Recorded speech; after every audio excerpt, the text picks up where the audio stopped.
Welcome to a very exciting Djuma game reserve. We seem to have some males that have joined up with the Nkuhumas. They came right up to camp last night. And, whoa, I don't know what's happening here. I think they killed something here because some of them got dirty paws and dirty faces. Got a male and a female here. I think they've been mating. But some of the other pride has just gone off into the sunrise. And I don't know, there was some zebra there, I don't know if, but there was also some calling. We're going to have to come back here and have a look, but first I want to see what's happening here.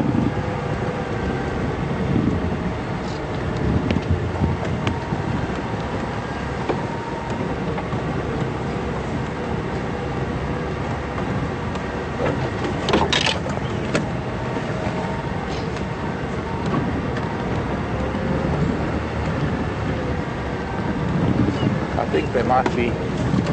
So you've got this lioness on these two on the road here, and I think there was zebra further up, probably wildebeest too, further south of us. Now here's the entrance to our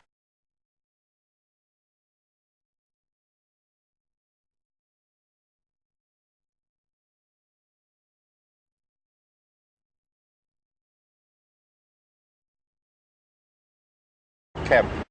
They killed something. Look at their bellies compared to yesterday. So we'll go back and have a look, see what it is.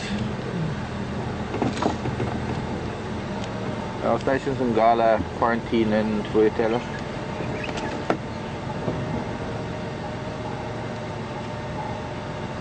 Morning Andrew, Nkuhumas, but there's also my daughter here. Looks like they bumbled something somewhere in quarantine. Yeah, fam.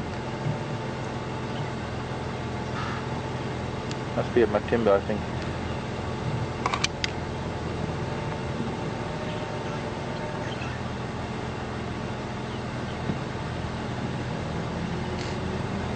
They seem to be heading down towards the dam. We'll have to go back and investigate.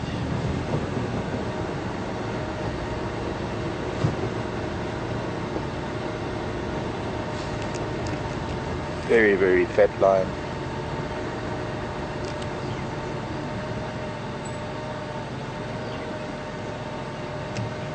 There are wildebeest up there. Maybe they killed one of them.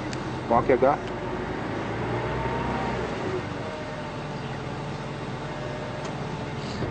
Two Mafazi is going past the entrance to Voyas at the moment. There's Madola and Mafazi on as you turn onto quarantine. Yeah, I think there's a bumper up there where that Madola is, because these two Mafazi is now heading down towards the dam past the kitchen area.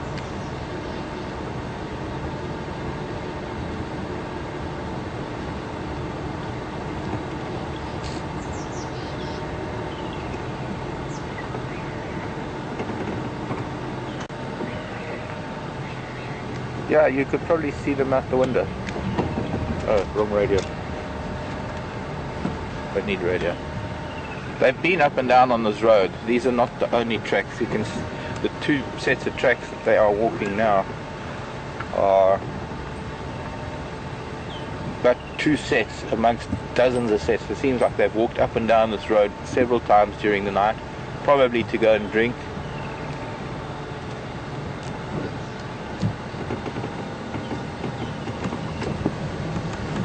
Like that's where they're going, walking right past FC.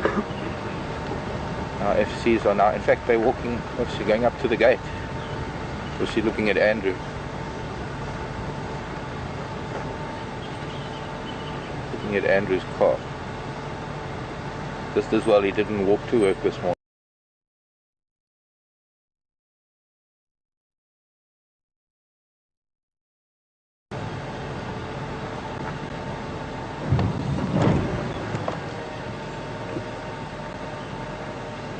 I think that staff always walk up and down here. We also do too. But it's very rare that we get this opportunity to follow lion right past. As you can see, there's a very elaborate fence to keep animals out of the lodge. The nyala, however, tend to jump over this little fence, but the lion wouldn't try it. Don't, unless they saw a nyala in there. Who knows?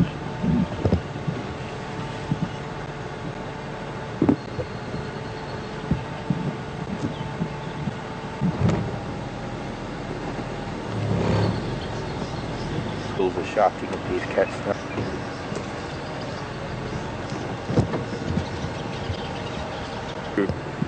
As it rises, coming through the grasses with these two lionesses that we have walking in front of us down towards the dam, going to drink. Okay, so reset which side? Your side.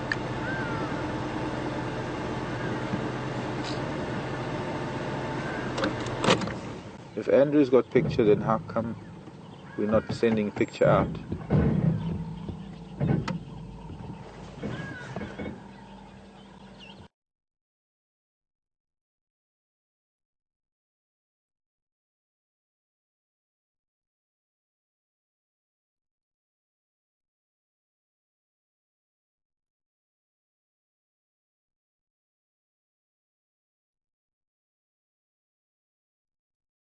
The staff up at the lodge, they're standing on the patio.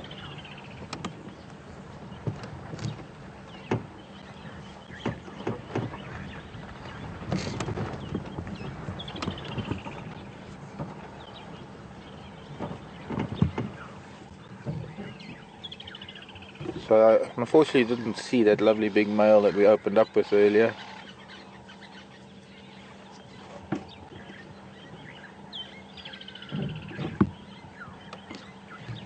Thirsty cats, fat cats. Mark, here, go.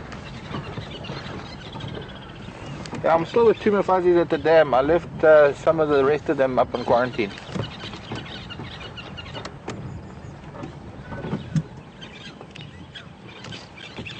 Yeah, the main road going on to quarantine, as you turn after that big marula, on the right hand side there was my daughter and my fuzzy. There were some others eating something there. I followed these two fuzzies to the dam.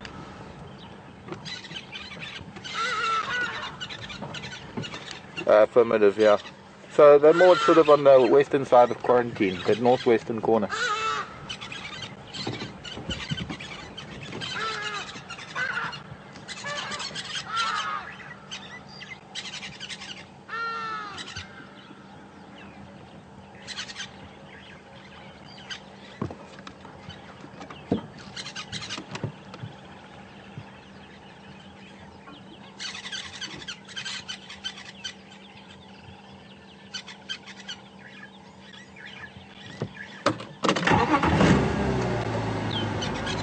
Bypassing the dam, the way they were walking, I thought that they were heading straight towards the water. Well, they are actually. So where should we watch them from?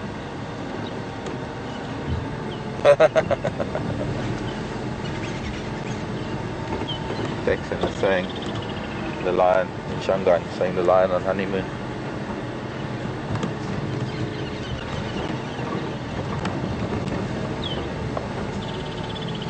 Calling. Doing a contact call.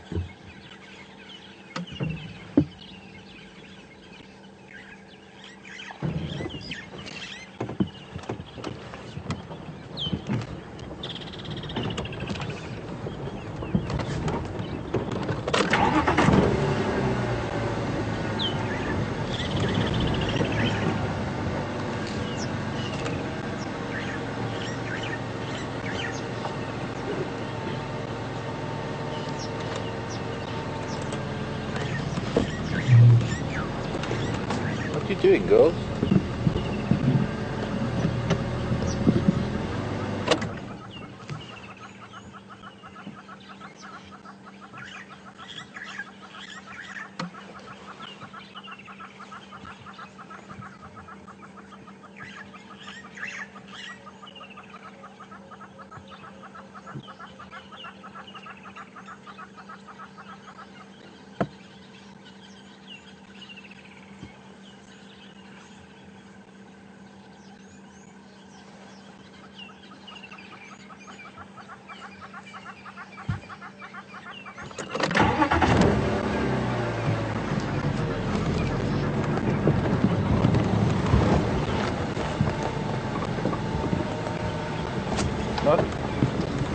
not even stopping here at the water.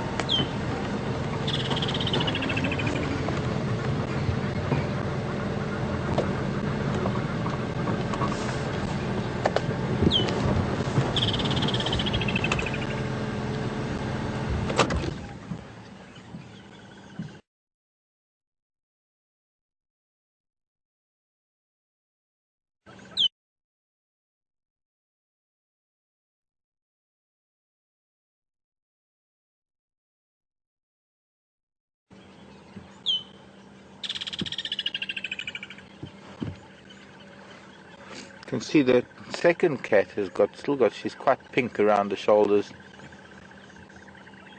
Still got a bit of blood on her. This is very interesting.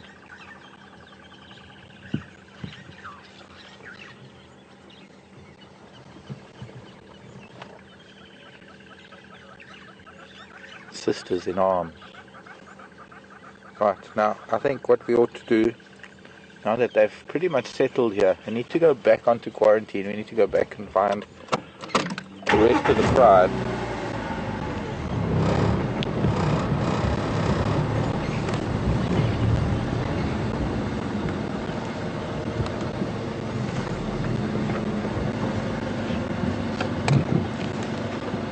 And these Djuma fuzzies now lullabies on the damn wall.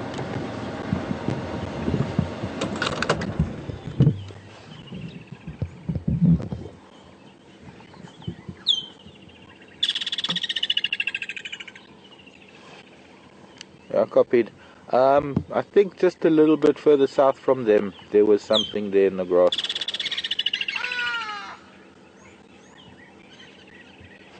Yeah, these two Djuma fuzzies also, it looks like they're looking for others, or they're contact calling.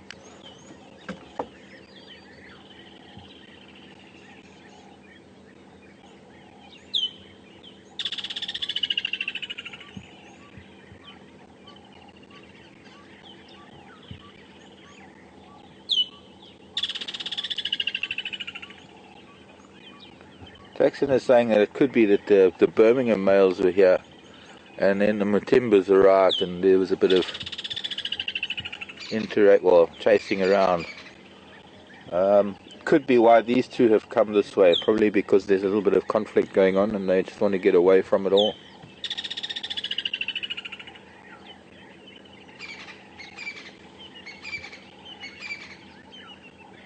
So we're gonna shoot back up onto quarantine. Let's go and have a look and see what we can find up there. I will come back to these two beautiful ladies shortly.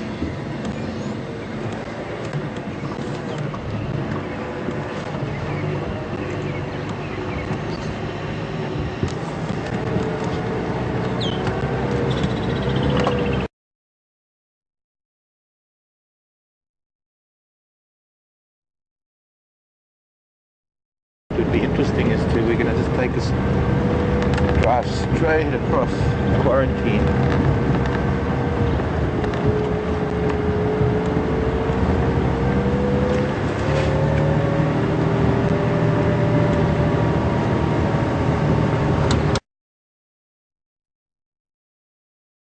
All open up.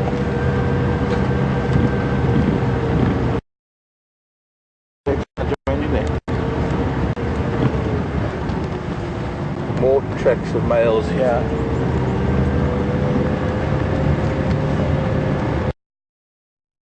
Text, did you copy that? Negative go again. Copied. Yeah, the wildebeest and zebra.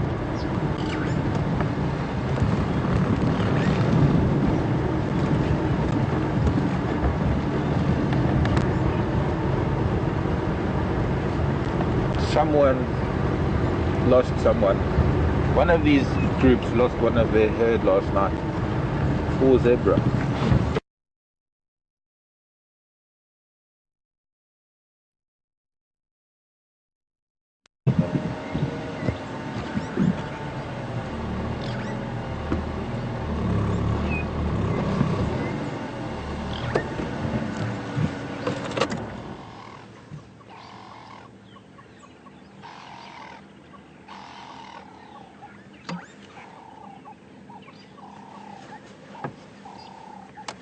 Very exciting morning to start off like this.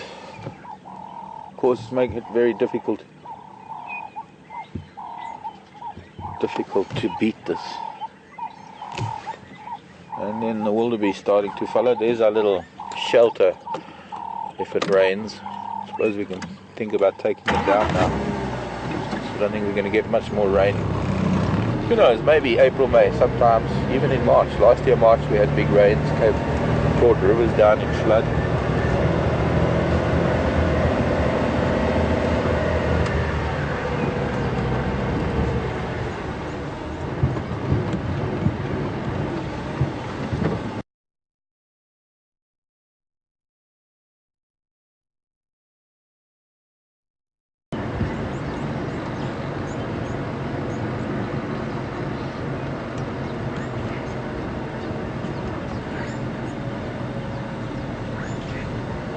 One wildebeest I must see.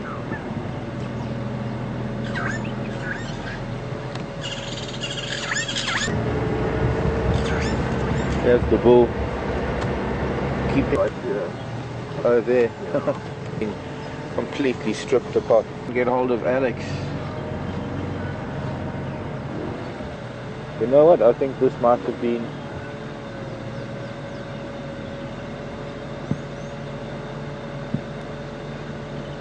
on the right hand side of the skull. There's only a horn on the left. You know who this was, Brian? This was my mom. Look at that, those beautiful male.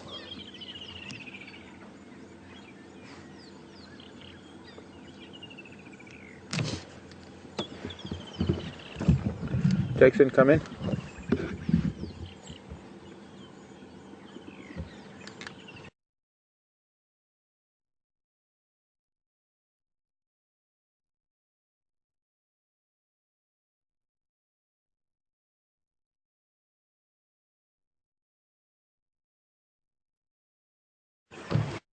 Cats. No, it's 5 or 6. I can't count this morning. We're probably restarting the stream. Jackson, come in. Did you see the bumper? Yeah, quite. It's right next to the road. Was one of the wildebeest.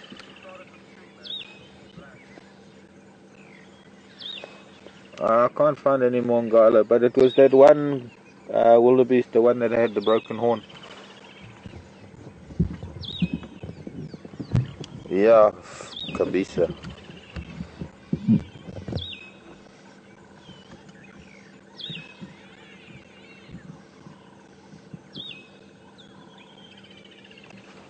Okay, no, it's about 30 meters away from that Madora, just south of him.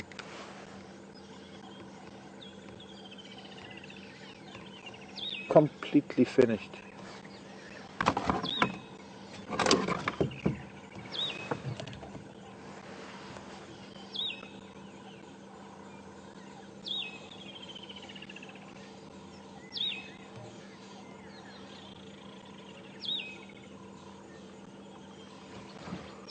And so the repeaters are working fine.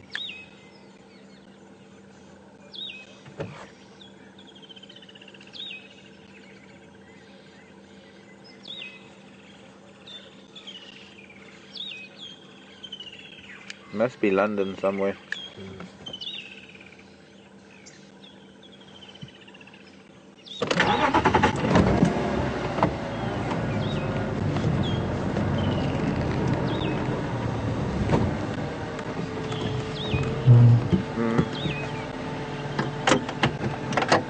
I'll have to try and park so that... yeah, you can see. That's disappointing. Well, maybe since she lost her baby. Yeah. Yo, I think that's very good. It did, eh? Completely.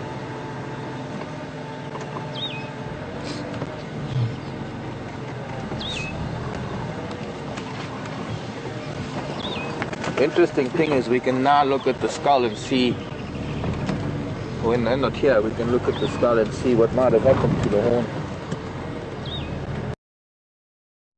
It looked like It was loose.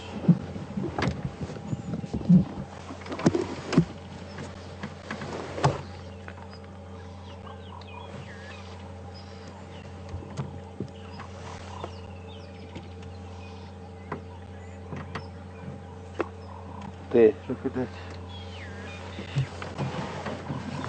You can see how that gosh. Another day I'm going to be able to show people how that horn being broken like that must have changed the whole shape of her skull.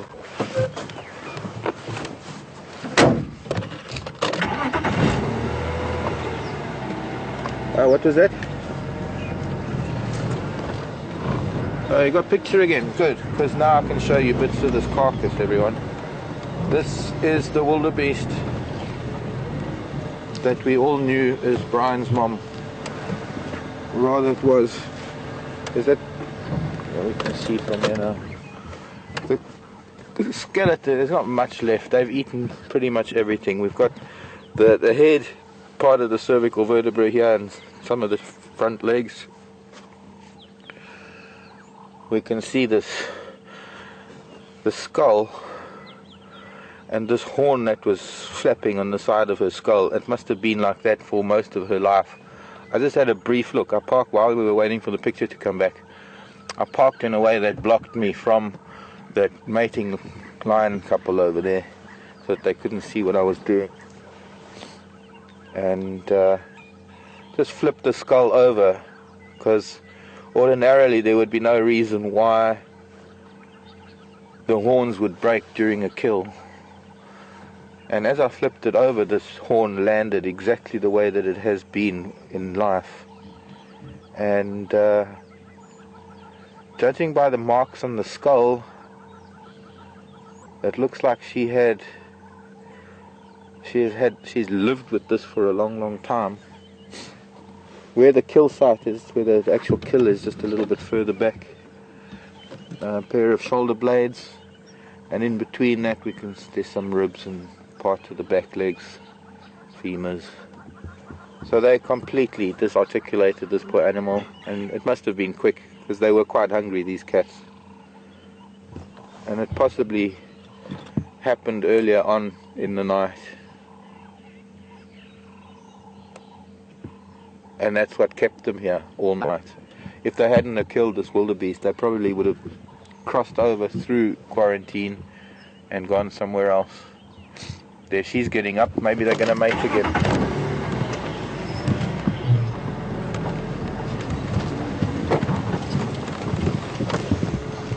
He's trying to stop her. No, not behind the tree, children.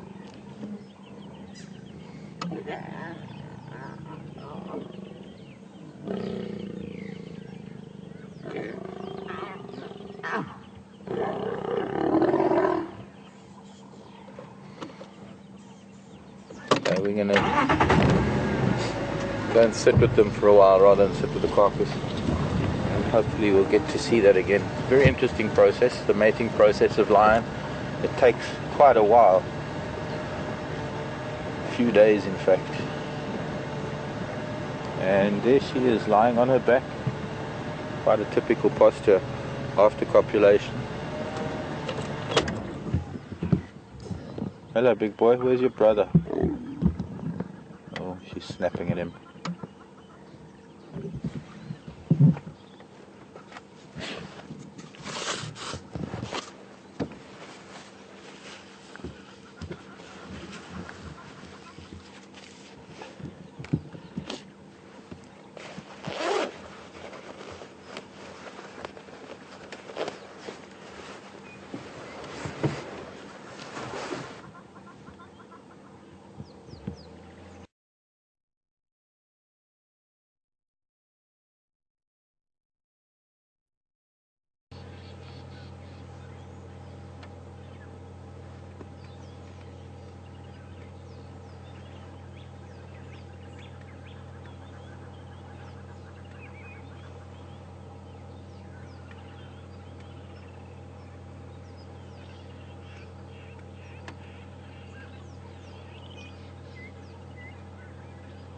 She's full and uncomfortable, and she's in estrus.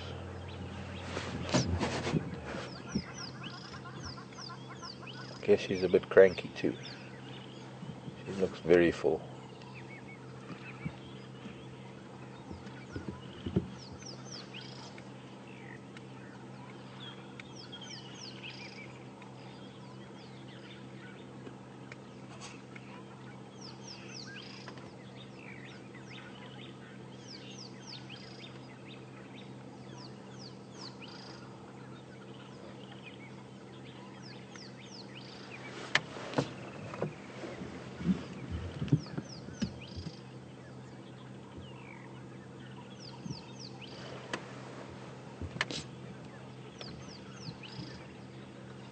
Jennifer? Morning, Jennifer. Is this one of them timber males? I think this is. Pretty sure it's one of them timbers. Texan was saying that it could have been that the Birmingham males were around here, and that's why the pride is so split up, and there's been a little bit of conflict during the night.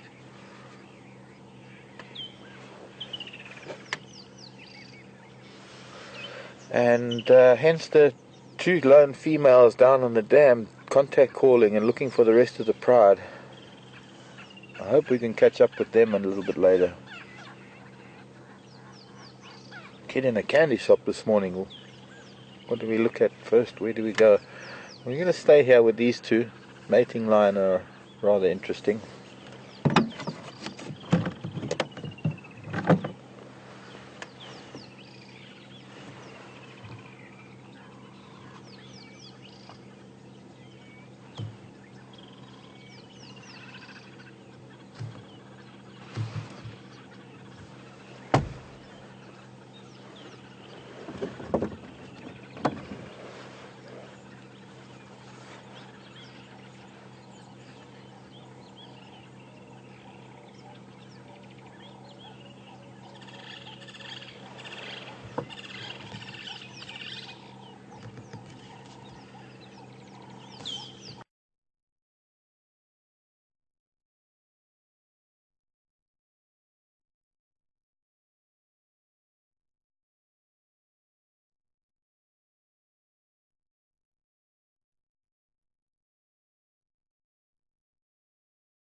On the top of his left ear there are quite a few ticks around a little bit of a bald patch.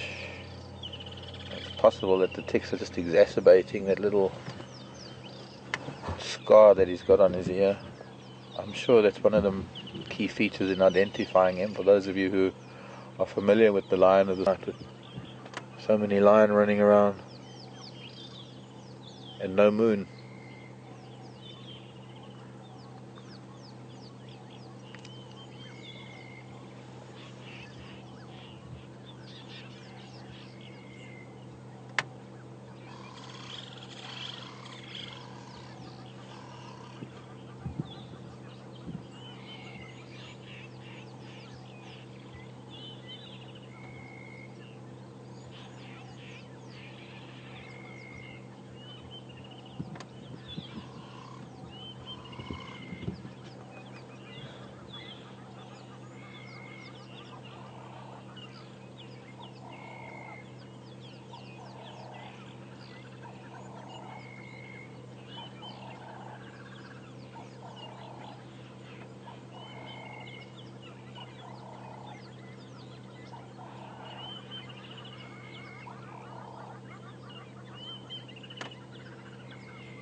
I don't know what it is that makes us lose picture all the time.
Are we back yet?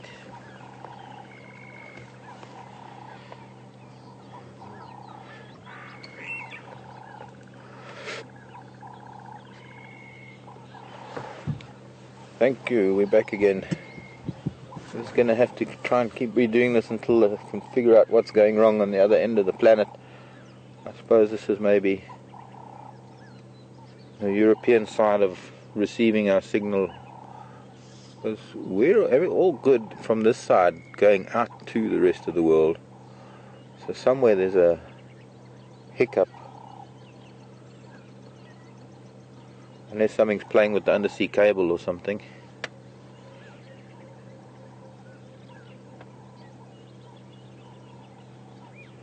Now during the mating process, there are these brief periods of inactivity.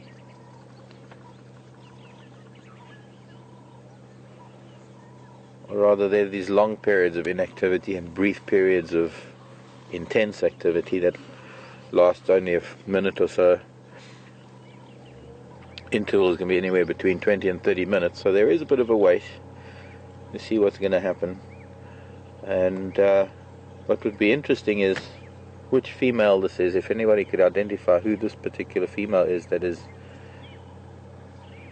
mating at the moment, because we've seen the Matimbas and the Nkuhuma females mating, and I don't know, maybe it's just that she's not falling pregnant and maybe she's just continually coming into estrus. Part of that might have something to do with the fact that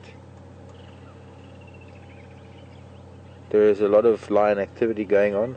Maybe I don't know, it could be several things going on really. False estrus.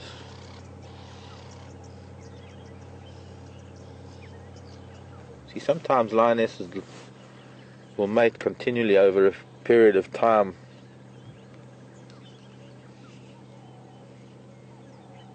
Especially when there are new males coming into the pride, but these Matimbas, they're not new. They've already fathered cubs within the pride, as far as I know, judging by the way they behave, or rather their attitude towards the youngsters in the pride.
Bumbled yesterday, the day before.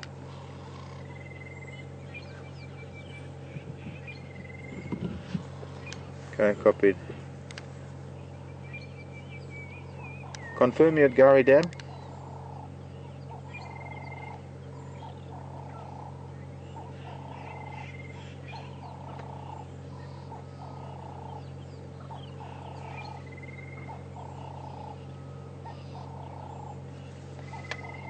Okay, copied. Yeah, these two are quite busy.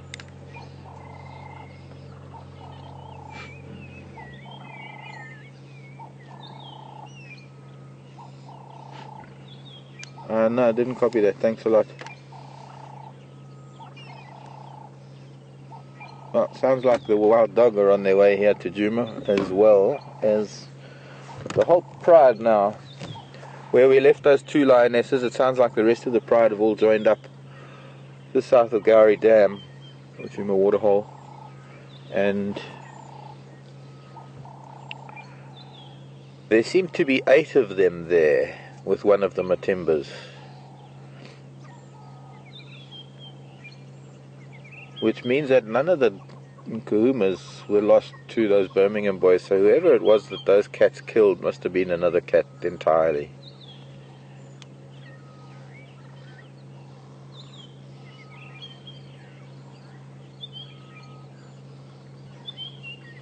And somehow yesterday, we saw 8 lion yesterday, minus must have been this female with the Matimba males, because they've been mating. And they joined up for a kill last night, and now they've separated again, for whatever reason.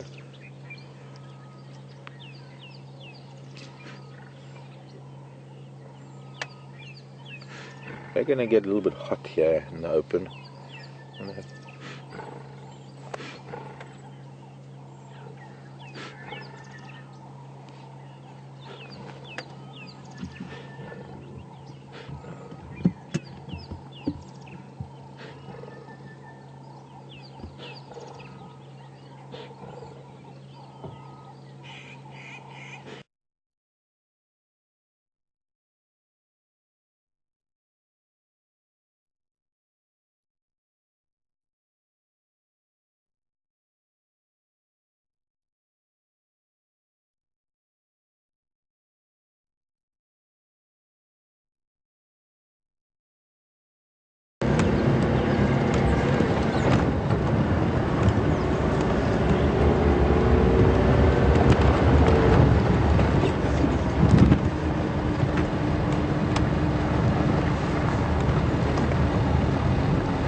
We lost you again. Seems every now and then we've got to just restart.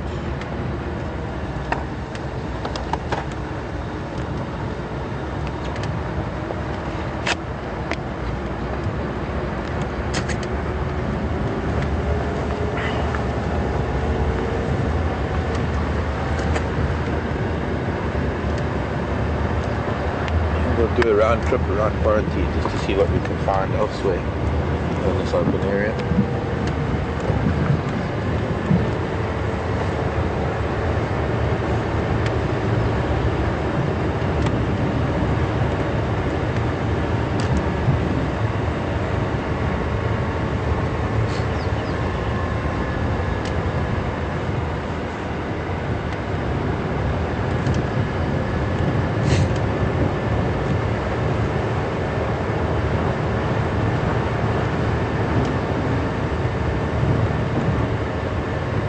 Action-packed morning for Djuma Game Reserve. Wow. Can you Adam and Eve it?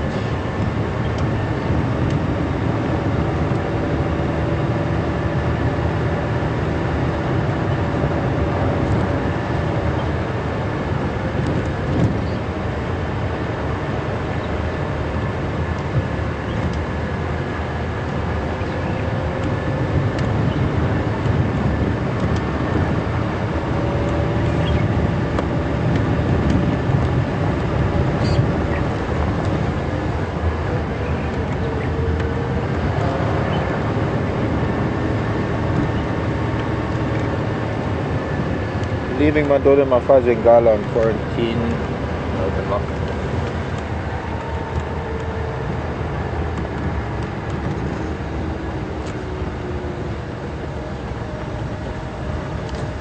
Okay, copy. I'm going to come down there now.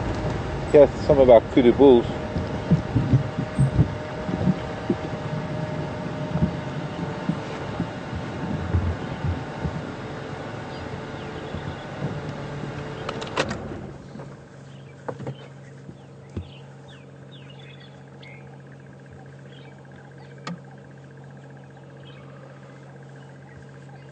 Jonathan wanting to know if these two lion that we've been watching, if they would interrupt that activity to join a hunt or to join a kill. Well, they did, actually, Jonathan. During the night they did do just that. So there is the big monster kudu on the left, and the two boys here that weren't with them yesterday, so the two of those kudu have come back to the bachelor group, or he has found another bachelor group, but it looks like these possibly are. I don't know if I remember this big bull.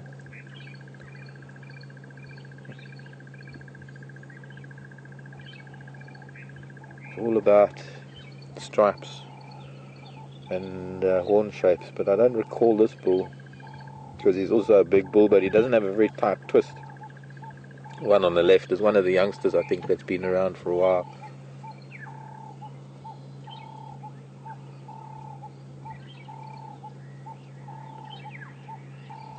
And Andrew just told me that he thinks there are only 8.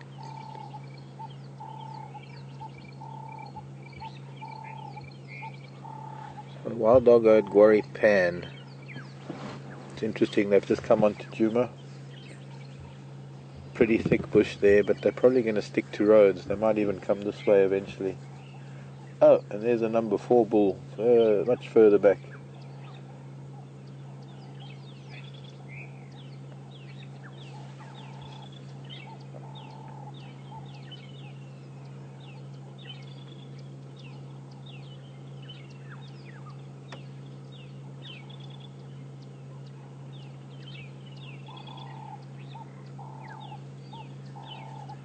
Oblivious, I guess, to the fact that there are lion everywhere.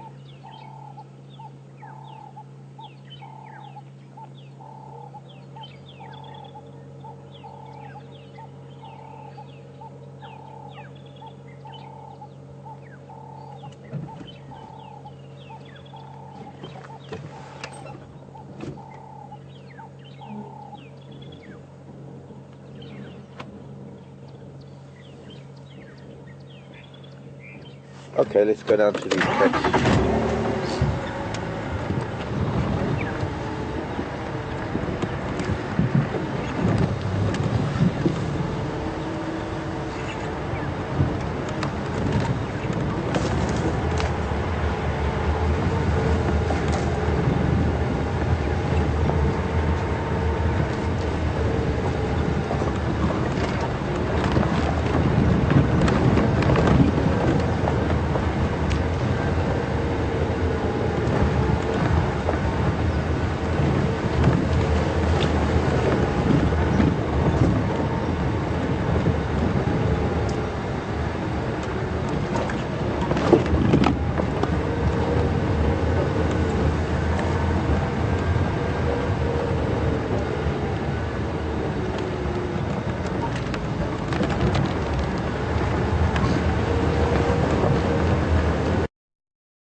uncanny that we've got so much activity and we're having quite a few problems this morning.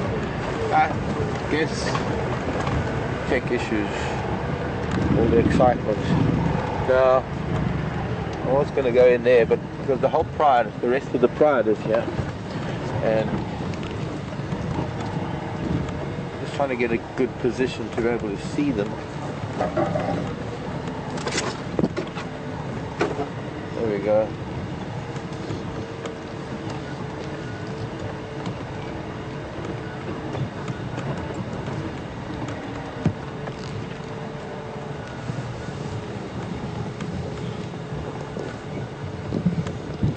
If it wasn't for her, we'd be able to get to see the other matimba. They are quite spread out. 1, 2, 3, 4, 5, 6. Matimba 7.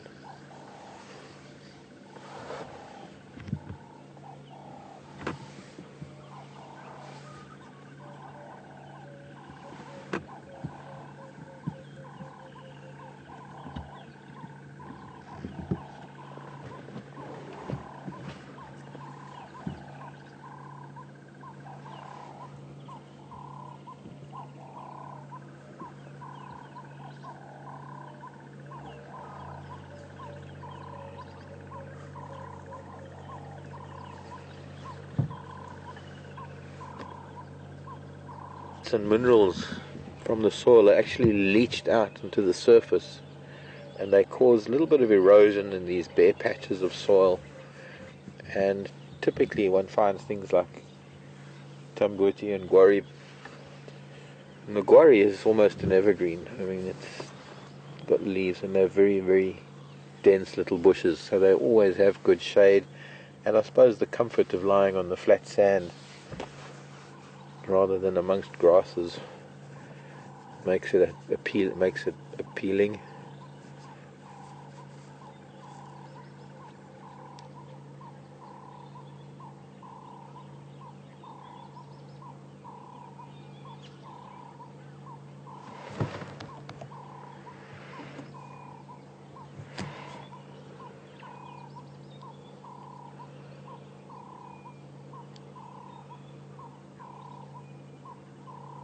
That's in Biloxi, Mississippi.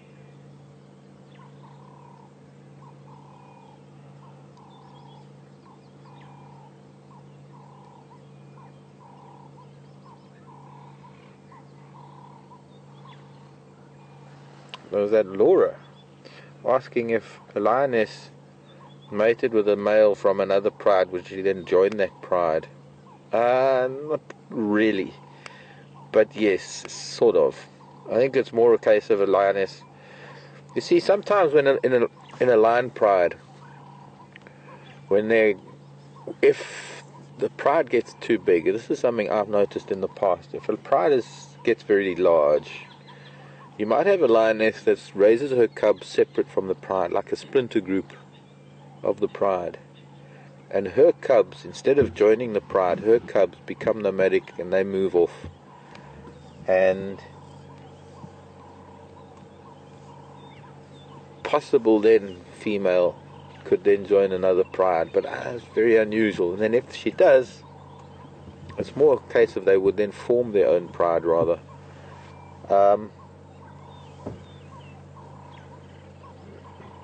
Whatever male would be with that pride would then mate with her. I think it would be a case of if maybe a female joining a pride and then being mated with, but it's very unusual for a foreign lioness to join a pride of lion, whether the current lionesses probably wouldn't allow it. You invariably get a familial association amongst females within a pride. They're either sisters or they're cousins. They tend to be the core of the pride, the lionesses. So they're the ones that really stay in an area, and it's males that move out.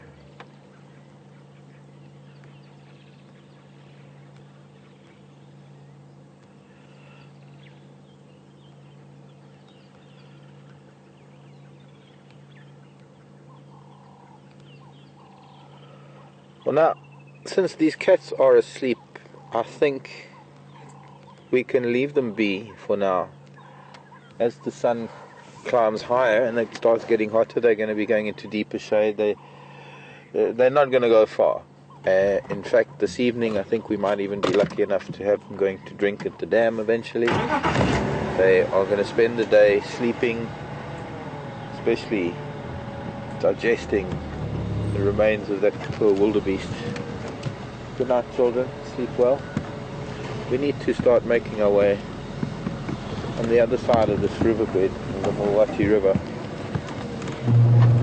to go and see if we can catch up with those wild dogs, because that would be interesting if we can find them. In contrast to the lion, wild dogs are likely to still be moving for quite a while. They might settle down in the heat of the day. What will be even more interesting is if they come this way. But I need to find out which way they've gone, where they are. I have to stop and switch off for a moment, because I think the only way I can talk on the radio. Aubrey, come in. Oh.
I'm leaving these Matimbas alpines the open lock.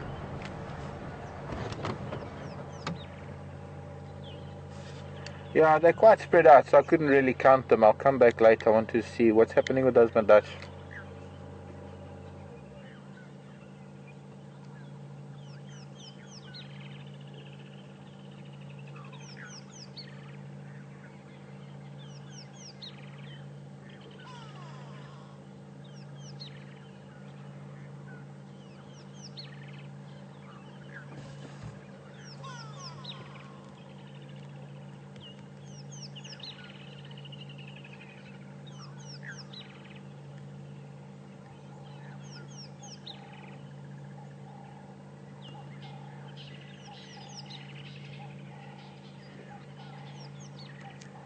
Need to get a word in before we can go. Andrew, come in. Yeah, that bumba's right next to the road, about 20 meters south of those Ngala.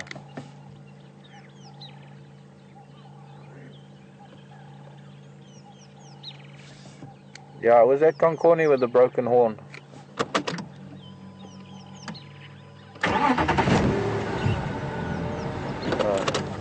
Yeah, which vehicle was those with Madach?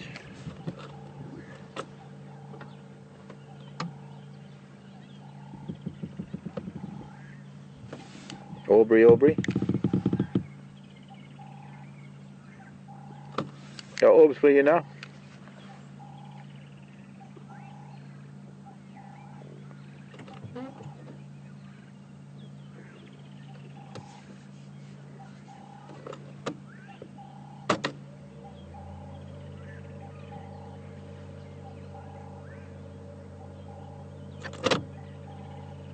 Copy, thanks.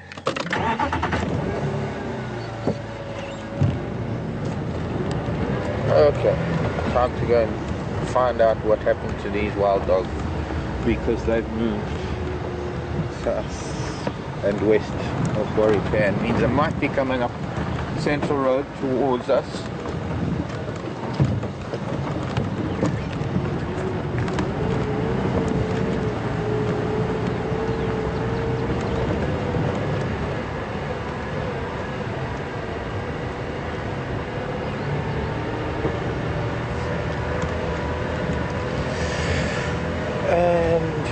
buffalo have come to the dam, one big buff. Morning, big boy.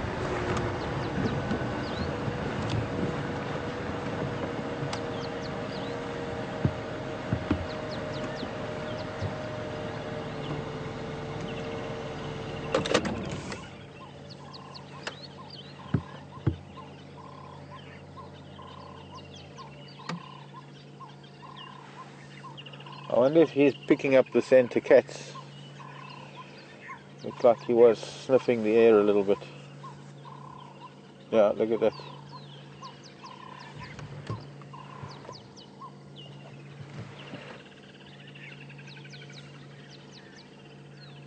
I think he's picking up some sign of something around. Okay, we need to move. We'll come back to Buffalo and Gowrie Dam.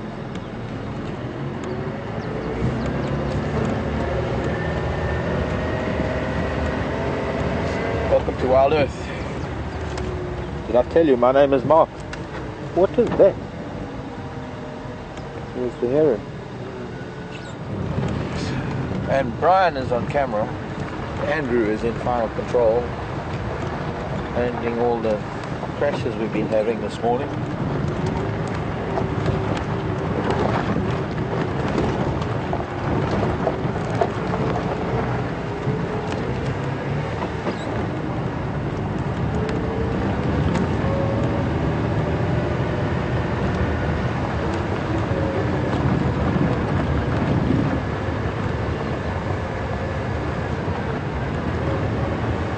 Morning, Carol. Did I see the big male? I mean the young male. Yes, I did, Carol. He was lying there with the rest of the pride. There's a bit of cloud starting to form, actually, so who knows, might cool down.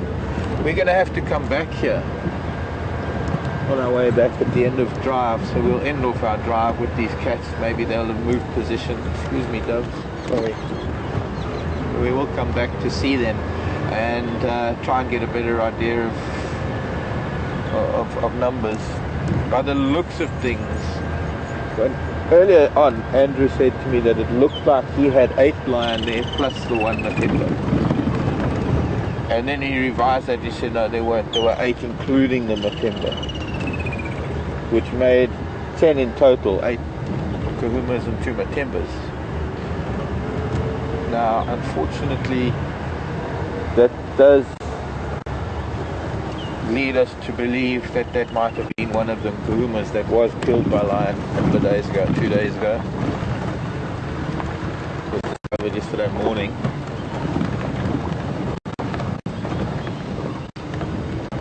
I think these dogs on the move and on the run, and they could be anywhere.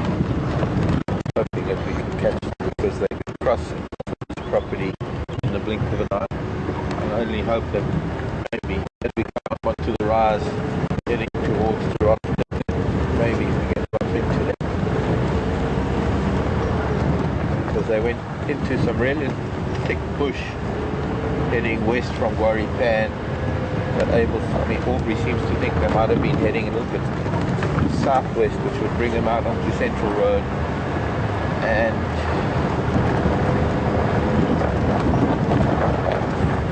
it reminds me of the time when at exactly that place on Giraffe Dip, in the space of a morning, I think it was only a couple of hours, the pack that we had at the time killed something like 5 antelope. There was a kudu cow, 2 nyala, and I think 2 impala. I can't remember what it was. There were at least 5 kills in a very short space of time.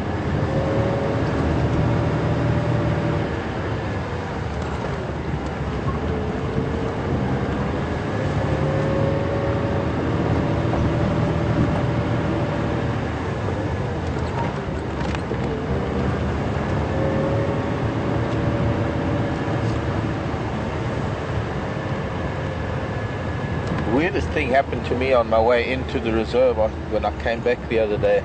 I stopped off in a little village near the start of the reserve. It's a little village known as Utah, as in Salt Lake, as in the state Utah. Different signs spell it different ways, but there are 1 or 2 signs that spell it UTAH. But anyways, There's a little general store in Utah, and there's a wonderful old man that owns that store. His name is Joel. He used to bring up petrol in our fuel for the jigger in the old days. And really a wonderful old chap. So I stopped in to see him. And while I was there were some feral dogs. You know, there are no veterinary services in these villages. You have to understand that domestic dogs, they're actually more feral than anything else. They actually become very much like wild dogs.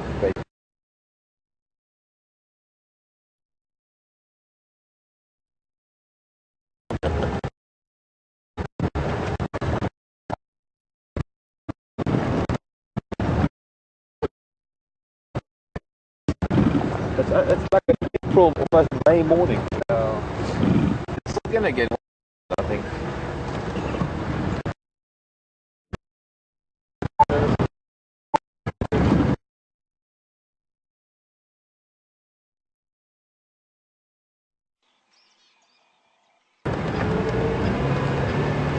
Murphy's with us this morning. Anything can go wrong, it will, and it has.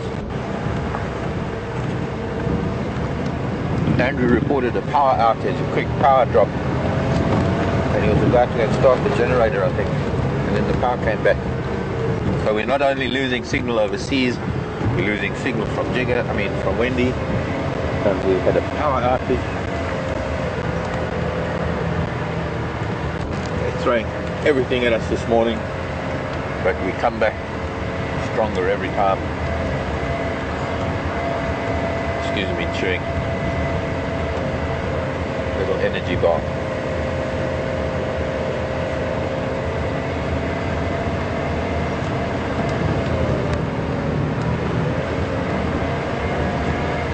When there was a power outage, I thought maybe I'd just take a bite of energy bar.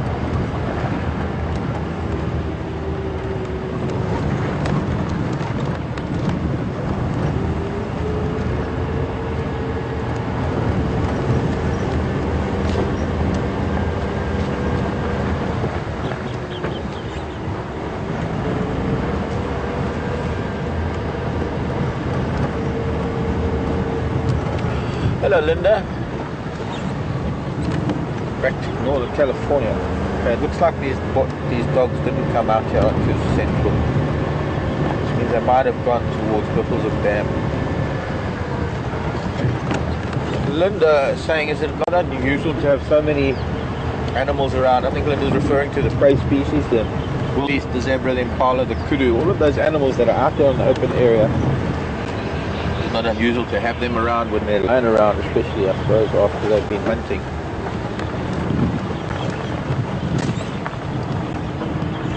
Not really, Linda. All these wattle starlings are still here. These are the ones that were around yesterday.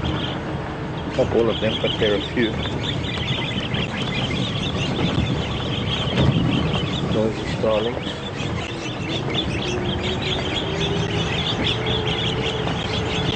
I think to a large extent some of those animals don't know that the lion are there. The zebra and the wildebeest and some of the impala most certainly do, but I think also once they make a kill,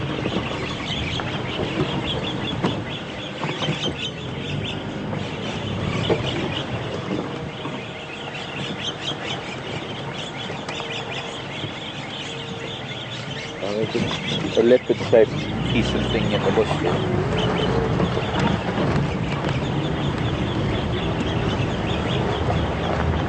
I think the prey species, they can see the intent on when it comes to the lion. I've seen male lion, bellies full, feet in the air, and impala and zebra and animals walking right past them. Whether it's the animals know that they're not in a danger of being chased, they feel that distance that they can keep is far enough that if the lion had to even stand up, there would be enough space for them, or enough distance for them to maintain a safe distance away. They could just run a little bit further. And since the lion don't have the element of surprise anymore, and as soon as they made any move towards the prey, oh, Brian,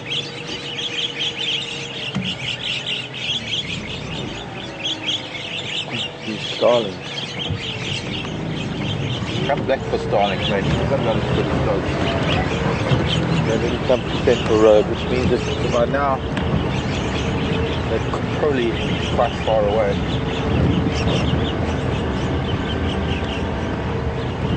And I suppose we should have gone down to Nyala Road.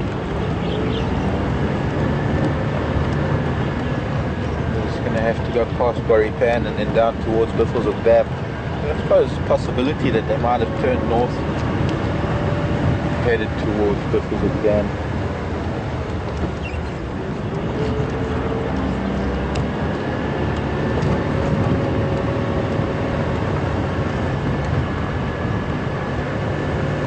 So the story about the dogs that I was saying, since we're after wild dog, was there I was in this little village of Utah, just on the other side of the little village known as Dixie, which is just outside the reserve. I was talking to Joel. I got into my landing and I was driving back to come back here, and I noticed what that was. I noticed that there were a couple of these feral dogs attacking a goat, and the weirdest thing was school had just come out, and it's right at the school. There is a high school there, so there are a bunch of school kids standing around. There are a bunch of ladies sitting around with their babies, either waiting for taxis or waiting for transport or something, and they were watching.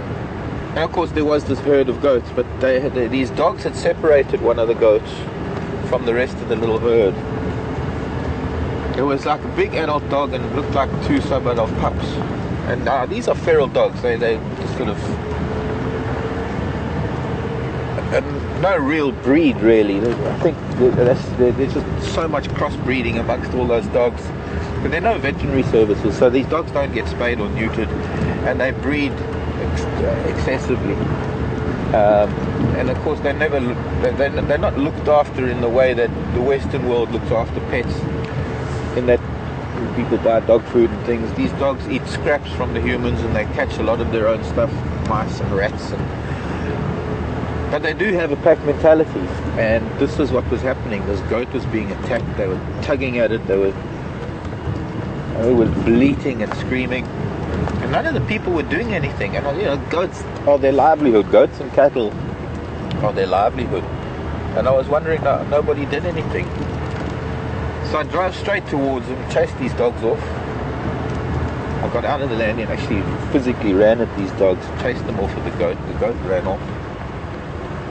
The dogs tried to come back to the goat. And I suddenly realized what I was doing. It's something that if it happened here with wild dog and impala, I would have to just sit back and watch it. And I've always said, goats are going to eat Africa up. The overgrazing and the overutilization of the bush where goats live, unbelievable.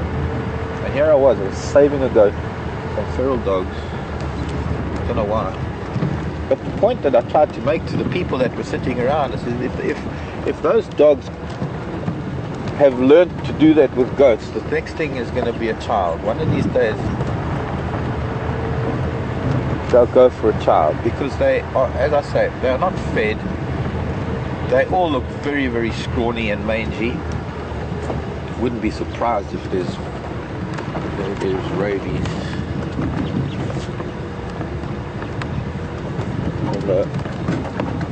Pretty much not eradicated, but they have pretty much dealt with the rabies issue.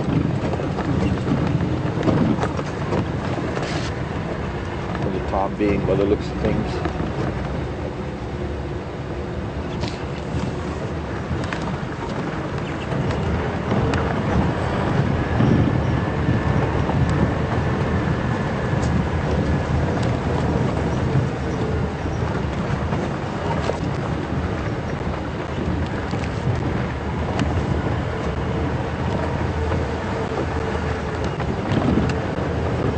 Now we've got to try and find some tracks, see if these dogs came out onto this road.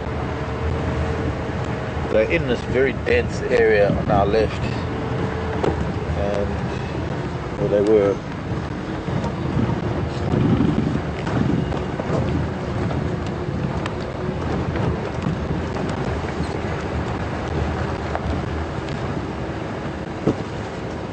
Africa would be half as deforested if people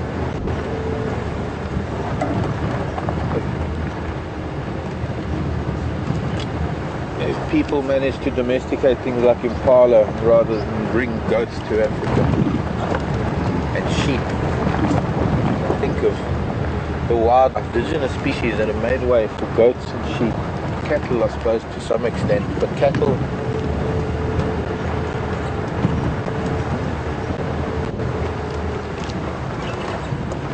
I don't know.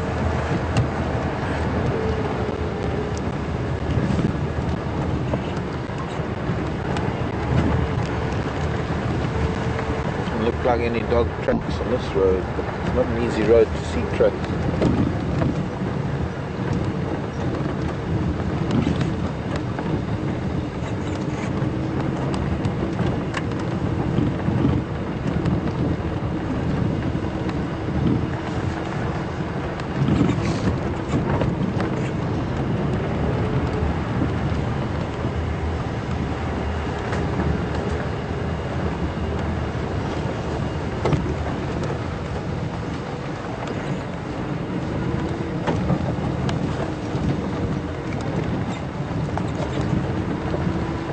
Good morning, well, probably good afternoon, Ken, in Australia.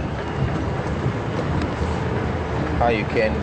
The running speed of wild dog as opposed to the speed of the prey, and is it stamina that allows them to run their prey down?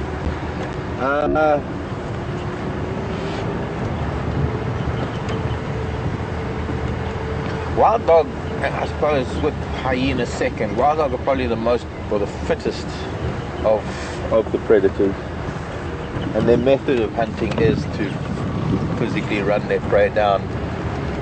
I think the overall speed very similar to that of the prey species, but dogs won't run at full tilt because they don't really need to. They run hard and they run fast. They'll use the whole pack and they'll run in relays, and what they'll do is they'll actually tire the animal out, because nothing really can sustain any speed for any length of time.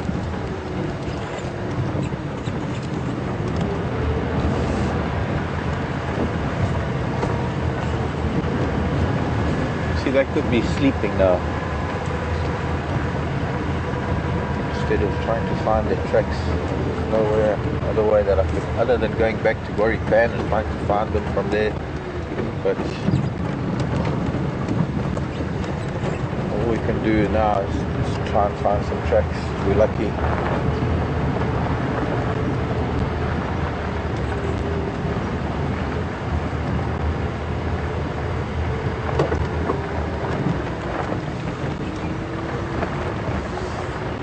I'm guessing maybe I should try Nyala Road North.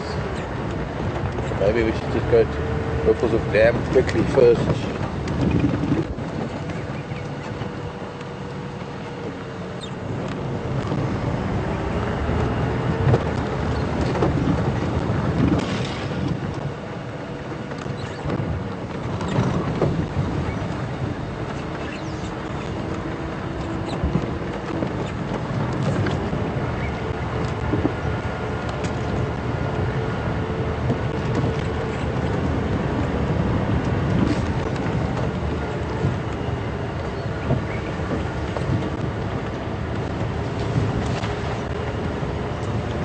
None of the cats have the stamina of the dogs. The cats need their speed, but it's, well, of course the cheetah does.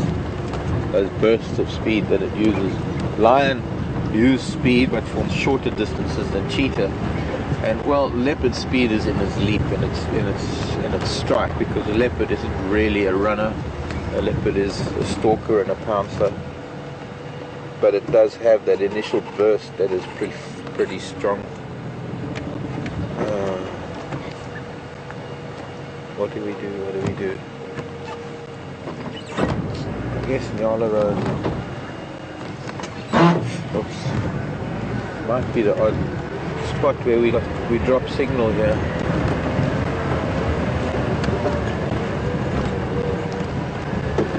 So hyena.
Hello everybody.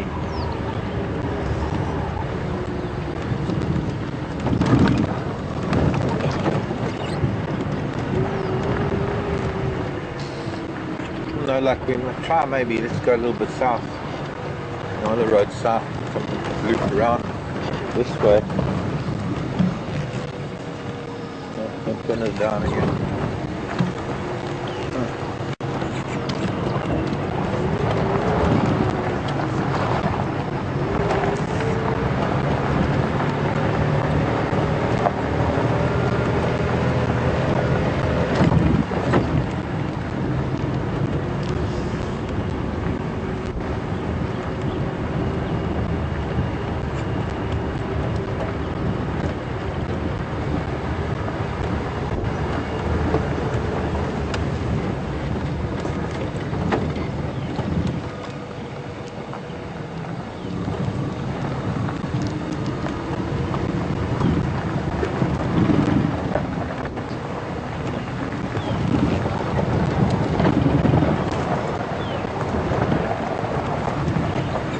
On that hub of activity on quarantine, very little else happening around here.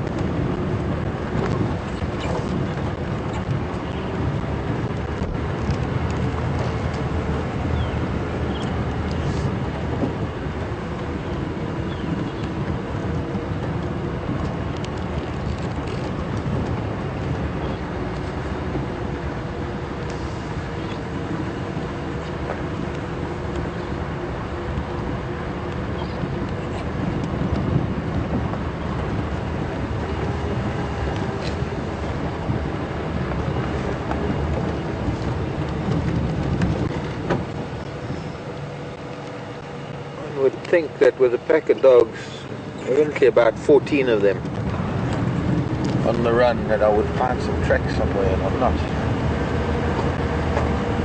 Which means that I've been everywhere where the dogs haven't been.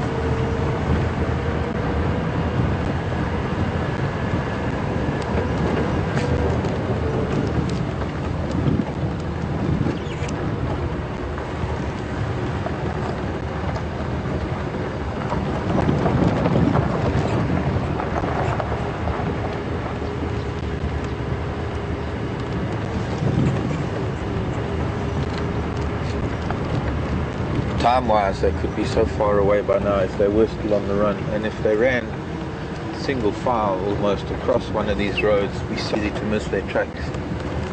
I'm just counting on the fact that they do run along the road for at least some distance in places.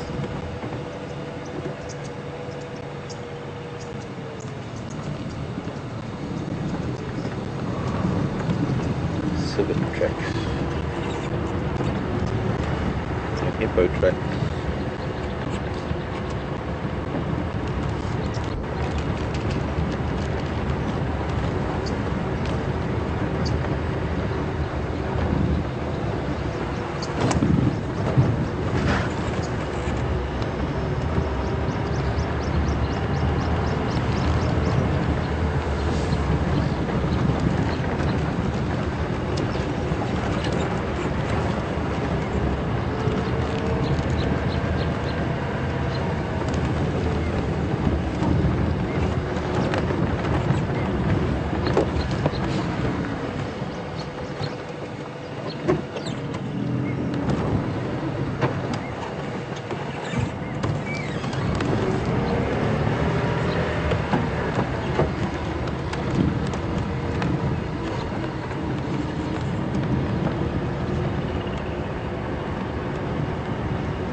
The other thing is about dogs, they don't necessarily maintain a course. They don't necessarily run in a straight line. I mean, to a large extent they do.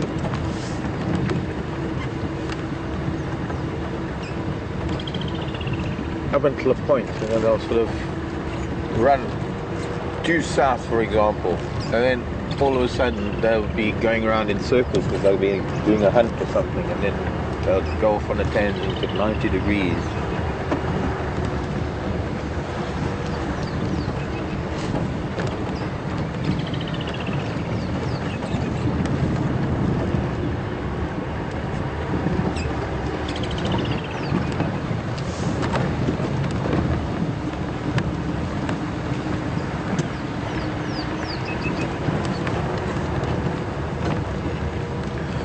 Morning, Amanda. Again, hello, Amanda. Hello, Alabama.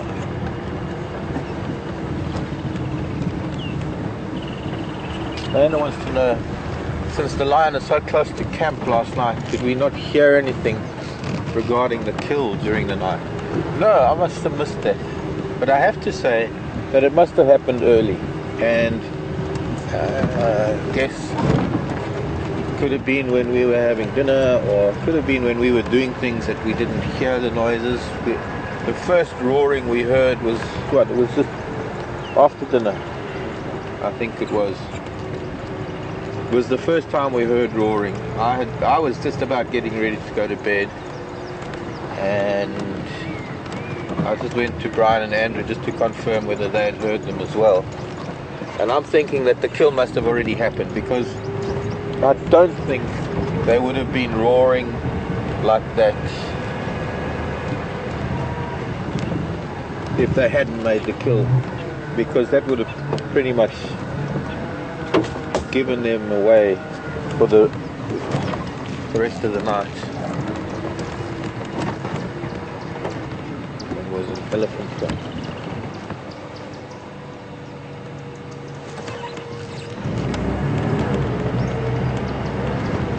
Well, we'll go up back to there, as bumpy as it is.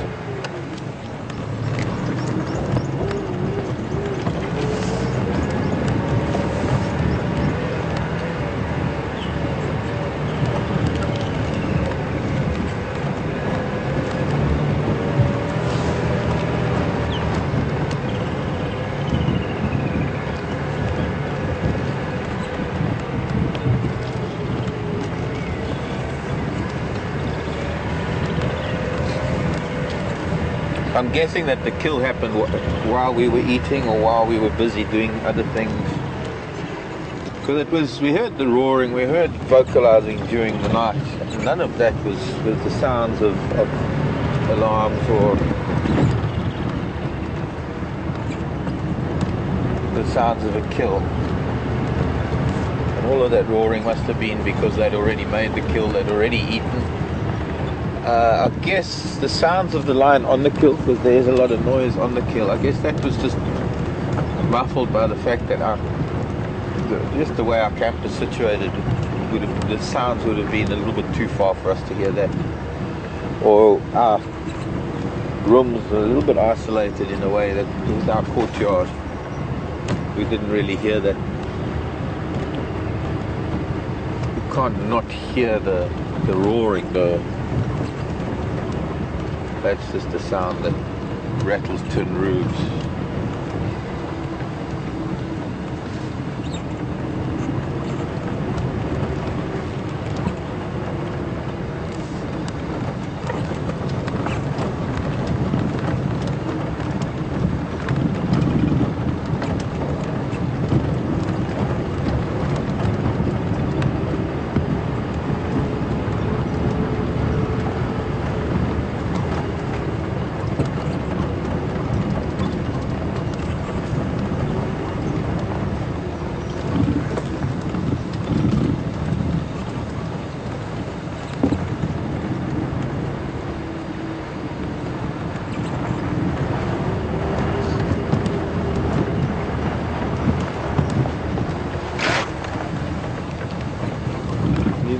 You got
Morning, Jeffrey.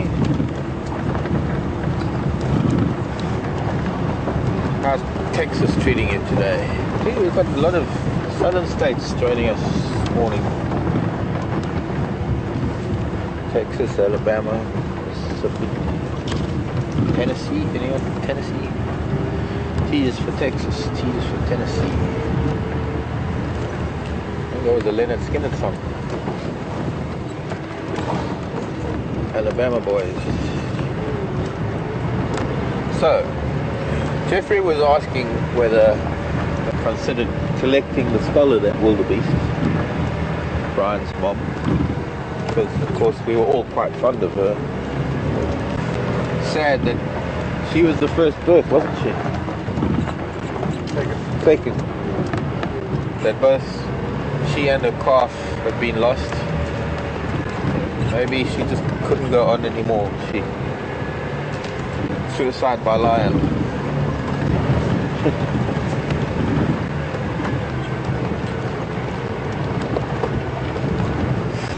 Jeffrey wants to know if I would consider retrieving the skull and mounting it at the lodge, because, well, I wouldn't mount it. I don't like mounting things, Jeffrey, but definitely want to collect that skull for educational purposes.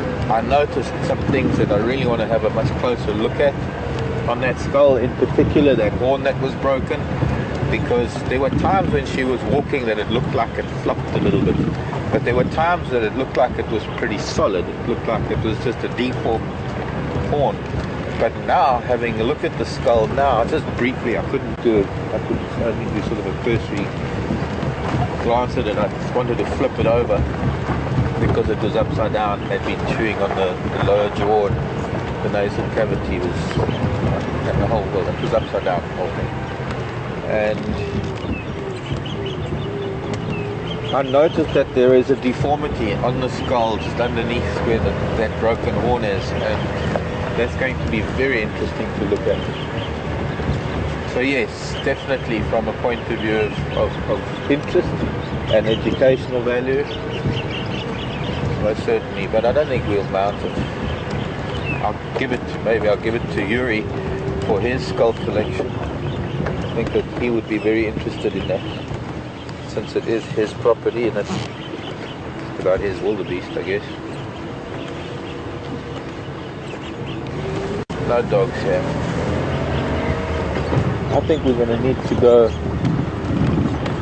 all the way around onto Buffels's cut line and then shoot over to Buffels's dam, come in from the other side, because none of these dogs, I'm not seeing any sign of them. The other thing that I can do is just have a look around Worry Pan. Back to this area where the wattle starlings are collecting.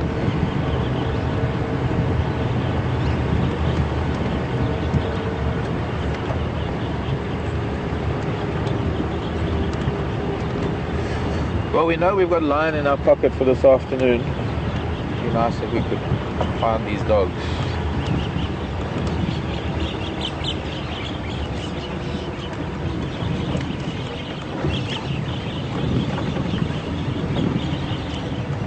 Noisy children.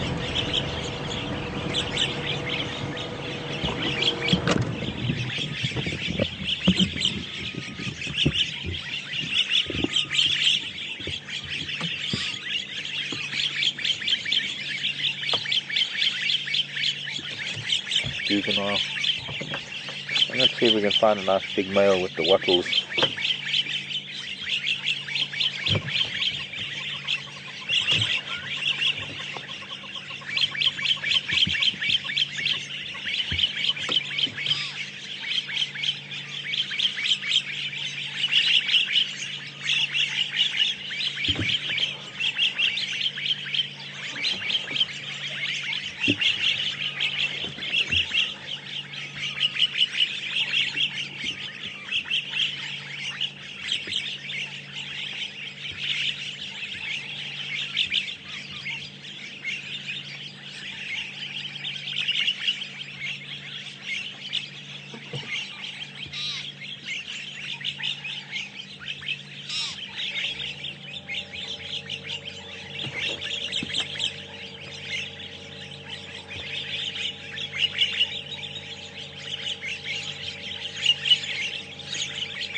And the longtail, the magpie shrike, just sitting amongst them all, minding his own business, catching insects.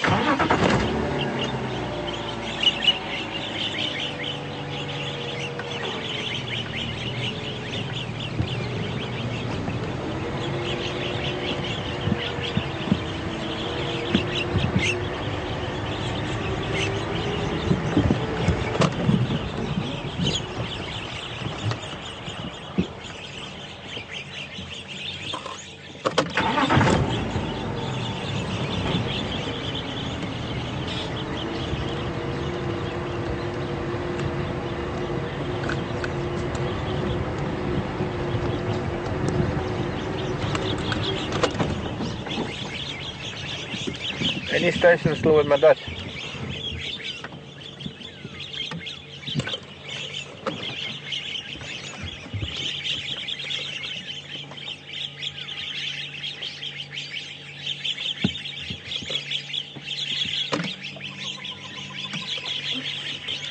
Copy, thanks.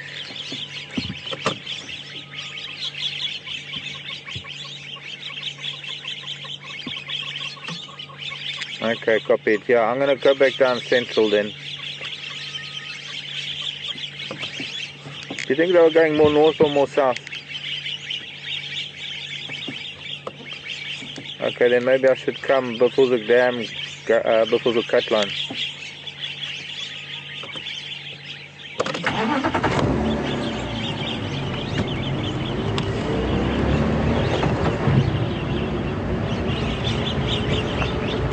Oh.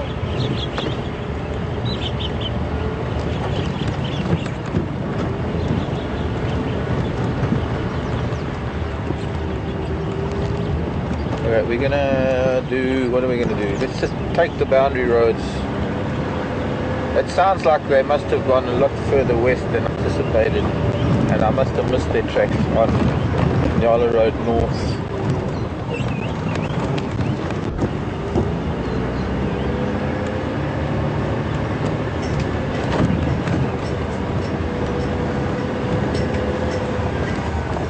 What on earth is this? There's something at the back. Elephant tracks.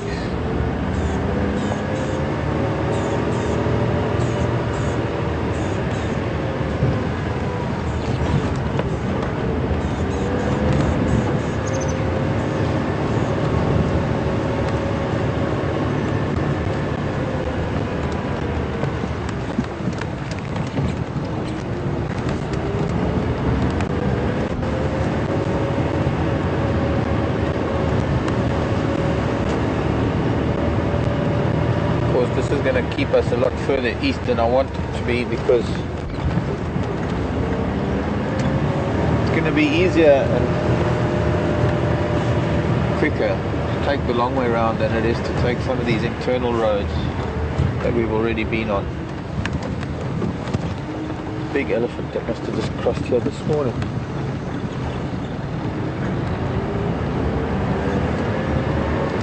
Sorry, dove.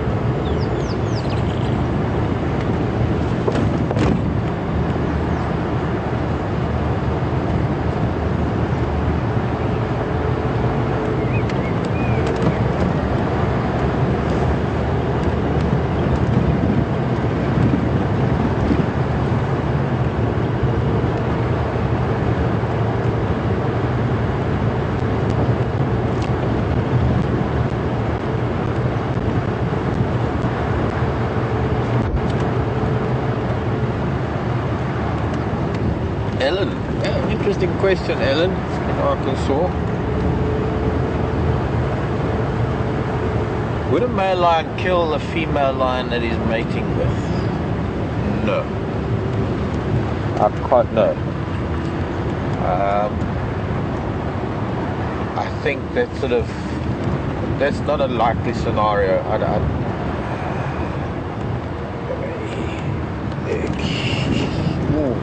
Where do I start? I think because he's investing so much of his energy and his sperm to procreate, that it is in his best interest to then keep her well protected from other males. In fact, it is in his best interest to look after her, or rather to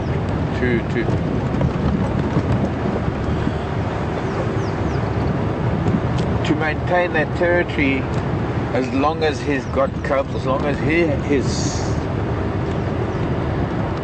his mind he is producing cubs, and his cubs are young and vulnerable to predation by other male lions. As long as that scenario exists,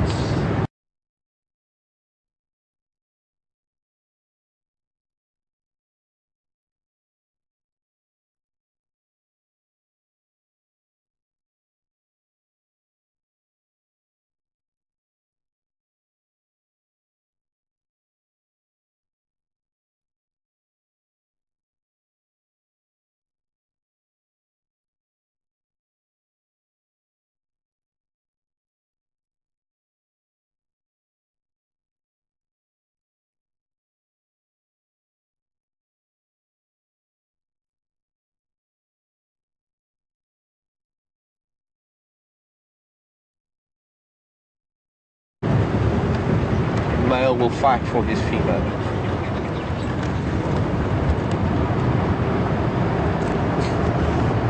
I think that could happen.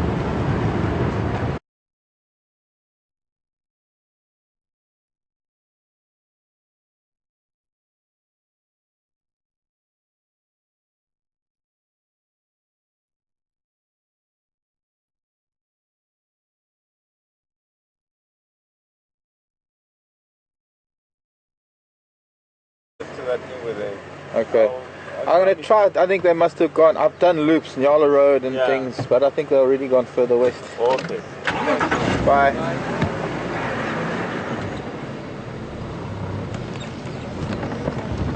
Oh. A whole herd of them here. See if we can.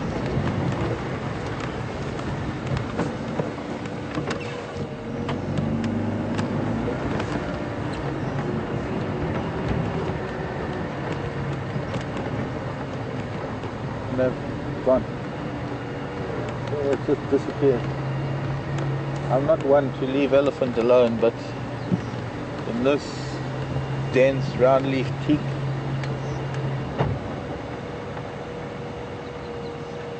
I'm not going to get through there very easily. It's just going to make problems. He's not going to. They're just going to keep moving, I think.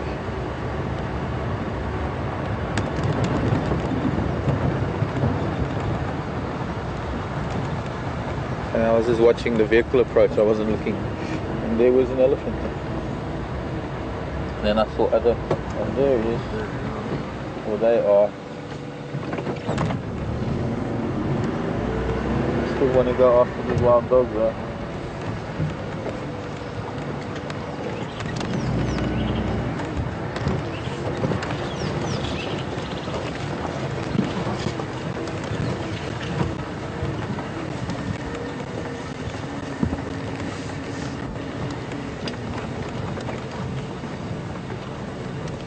There's not much of a way through here.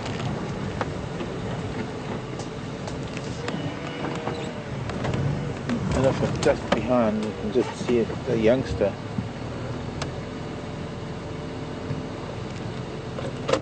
You can just see a forehead.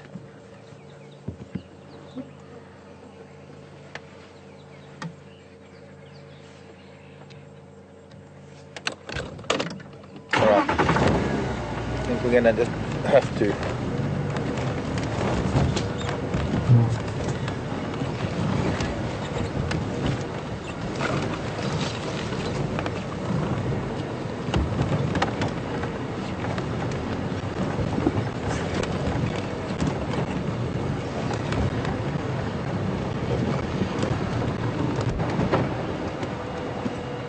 Morning, Theodora. Massachusetts. I'm getting hot. Sorry, I've got to do this. Oh. Theodora's asking, since I spend so much time in the bush, have I ever resorted to eating insects? Because she's heard that there are many different, very edible, tasty species of insects. No, not really, Theodora. I'm not too fond of eating insects. Sorry, Ellie's. See. One of those things. But they're moving on to Djuma and we will find them this afternoon. But lots to do today. We've got a whole day planned out for us almost. We've got the lion in our pocket close to the dam and those mating pair. What's going to be interesting is that the bachelor, something's going to find those bones. There's still a lot to pick on those bones. I don't think the hyenas will come around because they're probably all in bed by now. It'll be interesting if we do get back in time to be able to go and see maybe if anything has changed at that skull. I'm hoping that hyena are not going to take that skull or do anything to it. There's still some edible pieces on it. But elephant to look for later as well.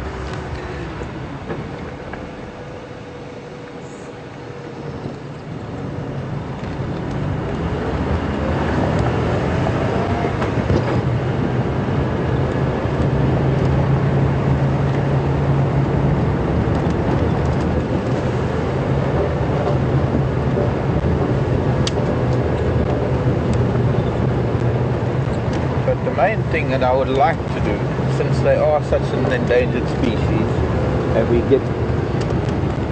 can go months without seeing them, it's important for me to just try and find out where these dogs have gone to. Maybe we can follow up on them later today.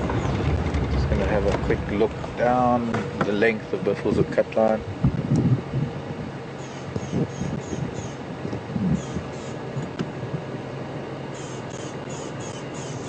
The thing is that now it's starting to warm up.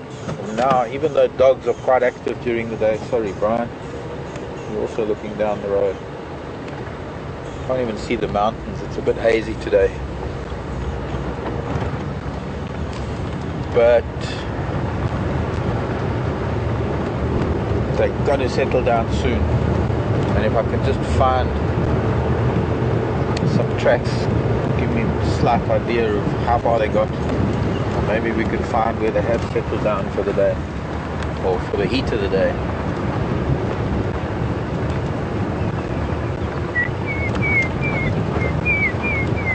Grey hornbills, Paramoth babblers.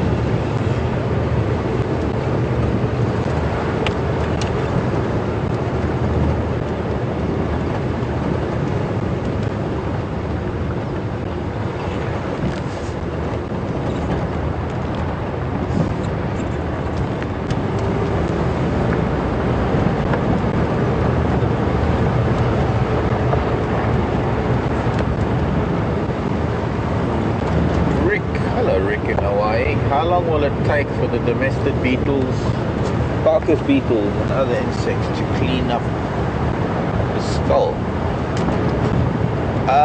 This time of the year, quite a while. If this was a month ago, I would say it would be quicker. There are not too many beetles around at the moment. It's getting a little bit dry. Most of the dung that we're seeing, especially the elephant dung, couple of months, and even so the other large herbivore dung that I've been seeing, up until about a month ago, within minutes of that dung hitting the ground, dung beetles were on it. Now, however, there are very, very few dung beetles around. They came out in profusion in December. Sorry, Brian. And they've started dying out. In fact, I was going to start something yesterday, which I might start today. I brought something along, it's like a, what do you call it? A shop.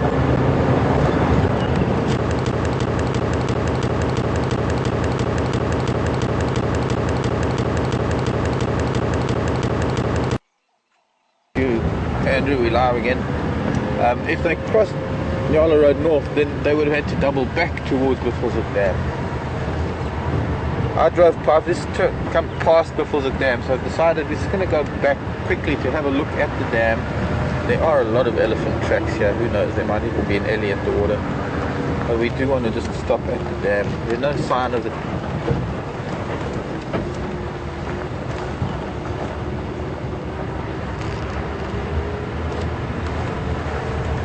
So, no tracks as yet.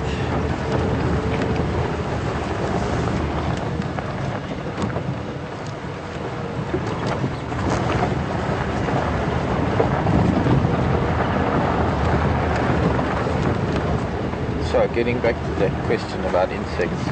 I tried mopani worm a long time ago. Mopani worms got dried and salted. Not the greatest things to eat, but that's mostly because I know the process. I see the process of curing them, and it's very smelly and quite churning. I've eaten termites.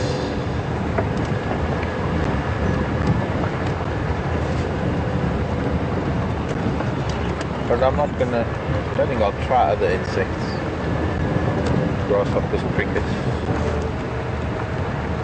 No reason why not, I suppose. I like prawns, shellfish, so just kind of marine equivalents.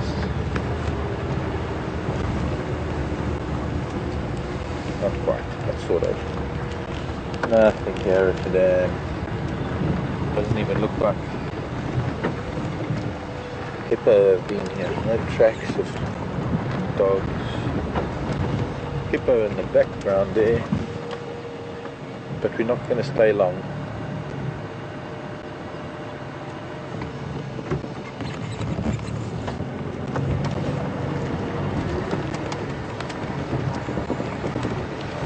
Well, it was worth a stop.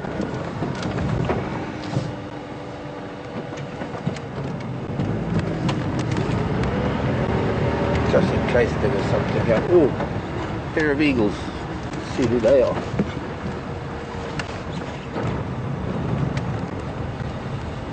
If we can, it's not too bright looking at them.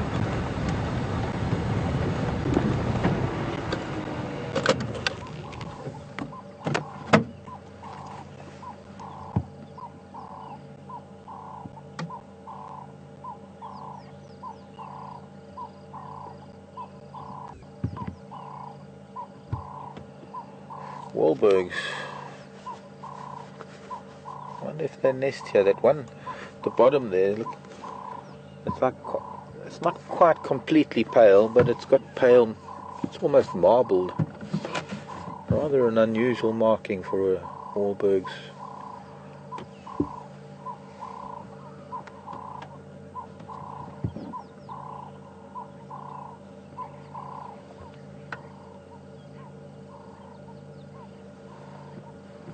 I'm guessing the male on the top and the female on the bottom, because he's normally smaller. Well, let's see. Now they're together.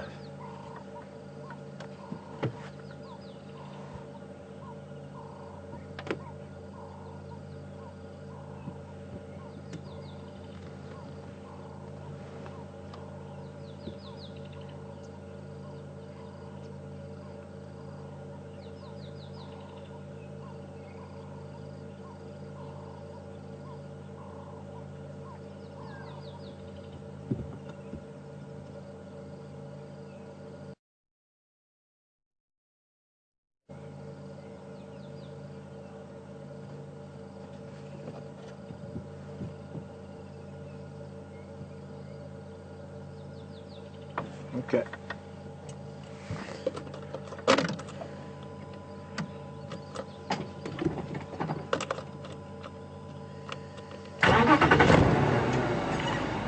Let's go hunting dogs. The hunt continues.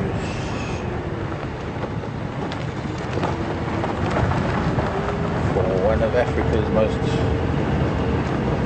endangered and elusive predators.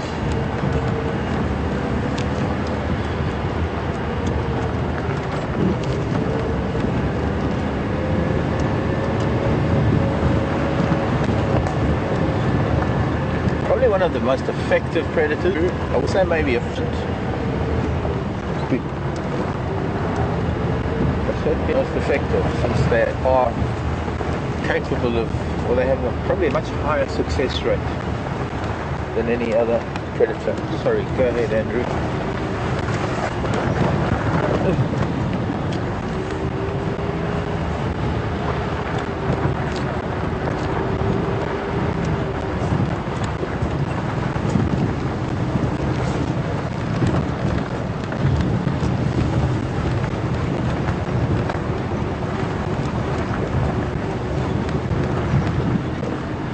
Hello, Billy. Daytona Beach. Where's that? Florida.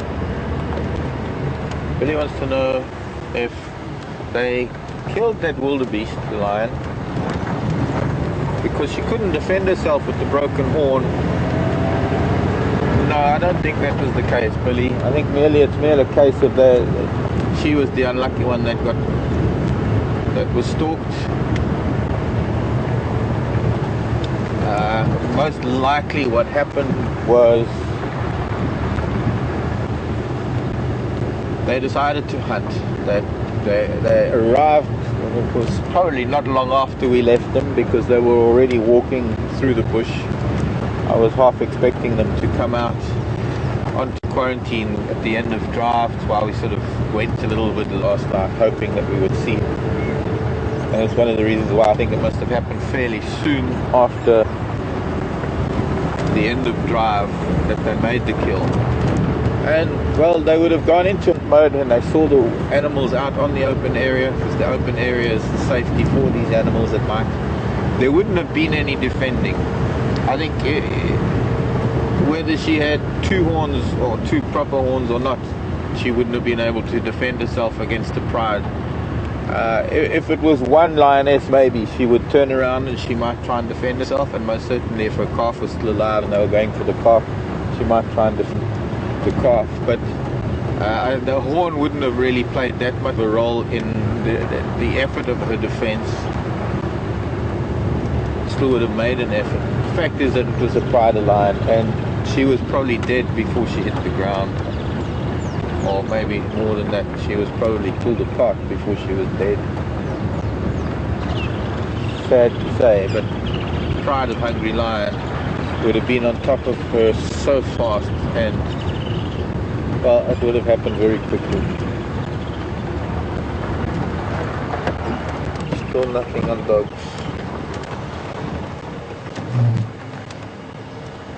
Still not on the dogs.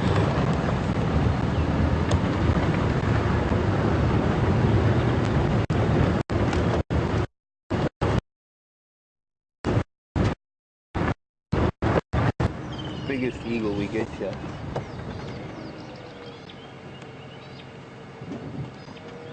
Get those vultures.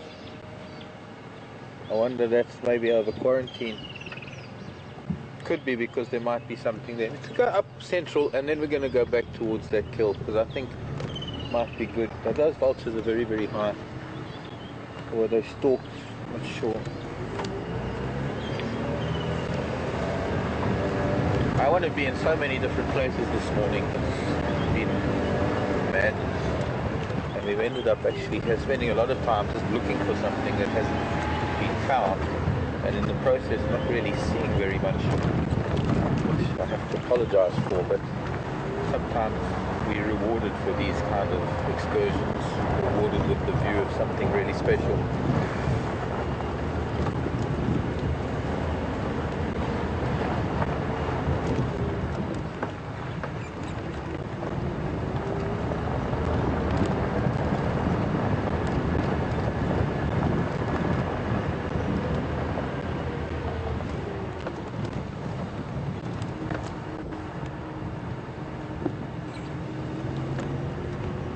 Hello, Charlie.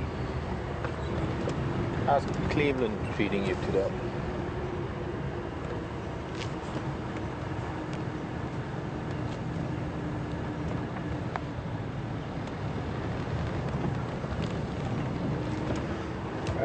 Wondering if the pack are all males, and if there are pups, do they stay with the female? Charlie, I have no clue whatsoever. Not even a clue to the composition of this pack of dogs. Invariably, you get with a pack of dogs, there can be a high number of males to females, but generally,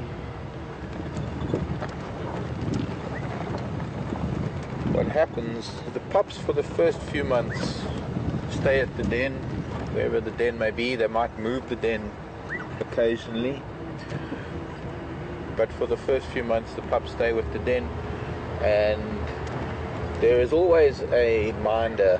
Sometimes it's a low-ranking male that stays with them and babysits, sometimes others, but it's the alpha female and the other adult male, the alpha male and the other adults that go off and hunt, and they'll actually bring back meat, but they don't bring back chunks. They feed and they bring it back and regurgitate meat for the pups. There are no tracks here, and so I could try Hyena Road, but it's an exceptionally bad road, and there's not going to be any tracks there. We're going to have to come and have a look for tracks later this afternoon, I think. There's sadly no luck with these dogs at all.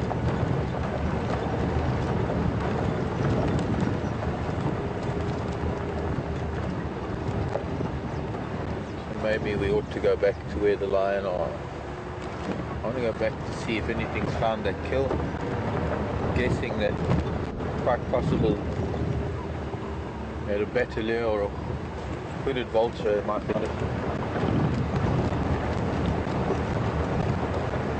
There's not that much left, but there is enough for vultures to clean up the bones a bit. Look at the skull.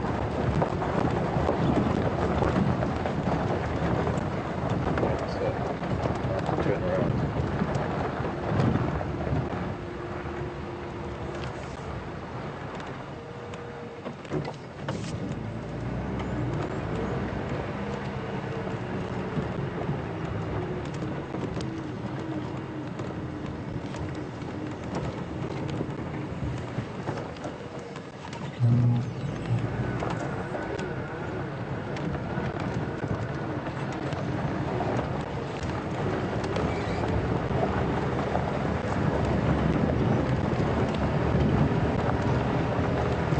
Morning, Misty, in Tennessee. Misty asking, pretty good question, who has the better endurance, wild dog or hyena? I've got a funny feeling that probably hyena. I think my guess would be hyena, but I'm not sure. And both of them, both species, hyena and wild dog, are able to keep up a trot for a long distance. Both use that stamina, use that endurance in their hunting techniques, because that endurance is usually lasts a lot longer than the prey animals, who invariably are running a lot harder to stay away from the predators, and so they're using energy faster.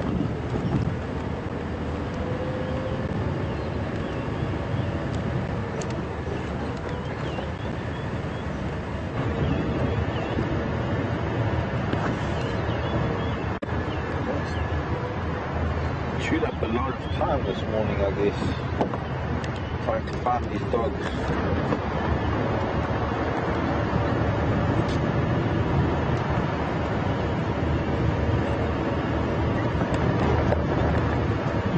Maybe I've been concentrating in too small an area, but I would have expected to have found some tracks at least.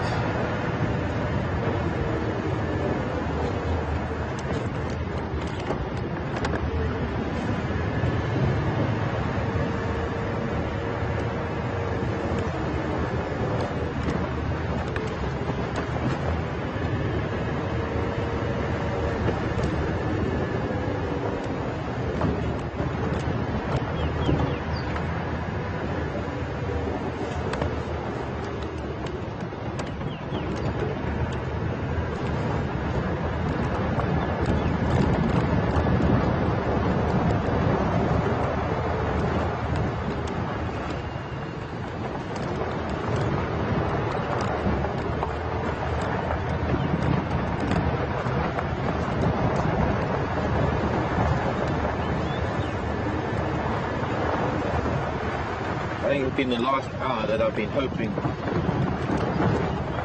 that over the next bump or around the next corner the dogs are going to be in the road.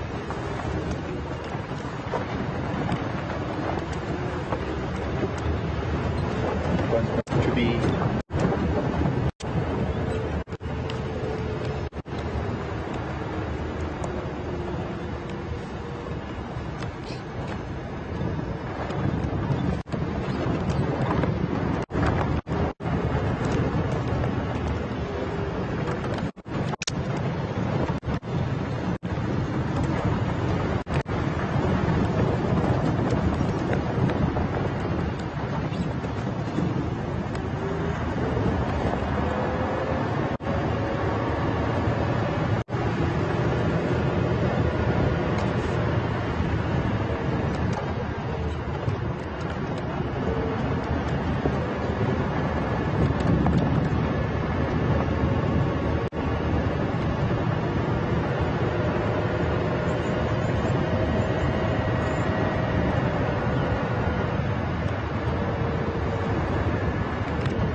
Buffalo hasn't moved much since from about an hour ago. Hello Susie from Hawaii. Again. Do we have bush babies? We do, Susie. But we only have the smaller of the two Gallego species.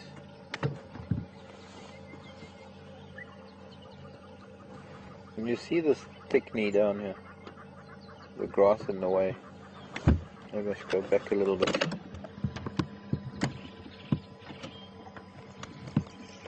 Oh. Camera shy thick knee.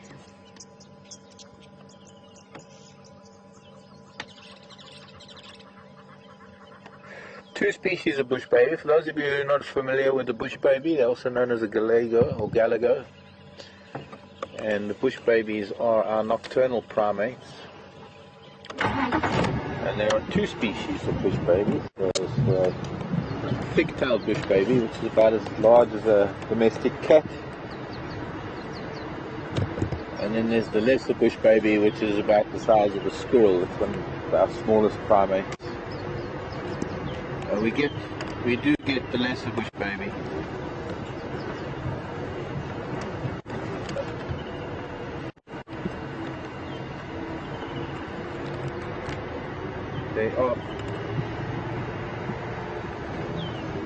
There are big birds coming down onto quarantine, so I think we'll leave the pride for now. We'll go back on towards where that carcass is, and we're going to go and see, maybe do some vulture activity. See what that pair of blind are doing.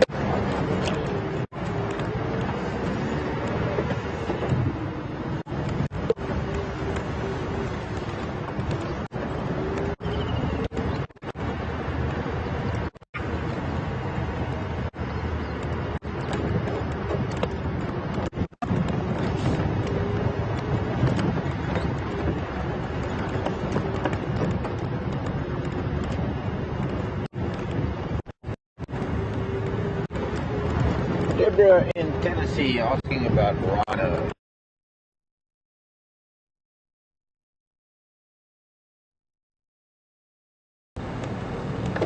Excuse me, boys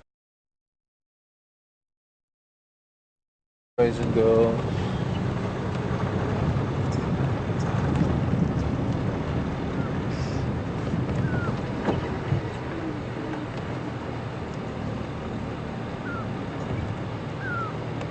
I think this little boy Kudu's getting a sparring lesson.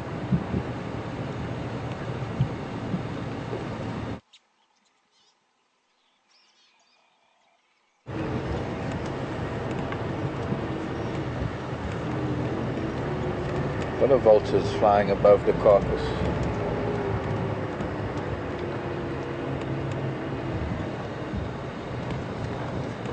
Hello, Mr. Kudu.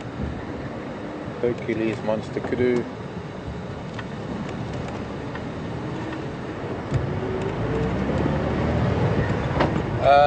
What was I saying? We had a crash. The rhino story. It has been decided that since there is such a bad poaching issue, that we would not be showing rhino.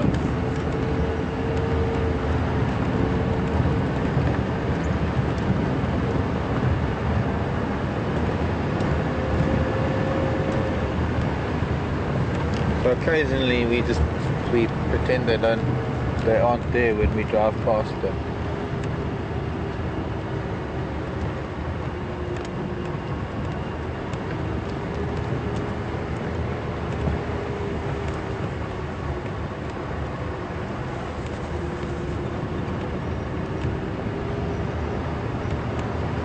Three vultures coming in here. A lot of birds in the sky at the moment, all over the place, but these are the ones that are worth looking at. We're not too sure what they're up to.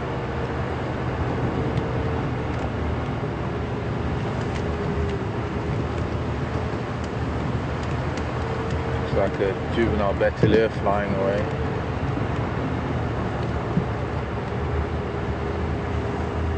These three vultures didn't even bother to come down. Maybe because there isn't really that much here anymore.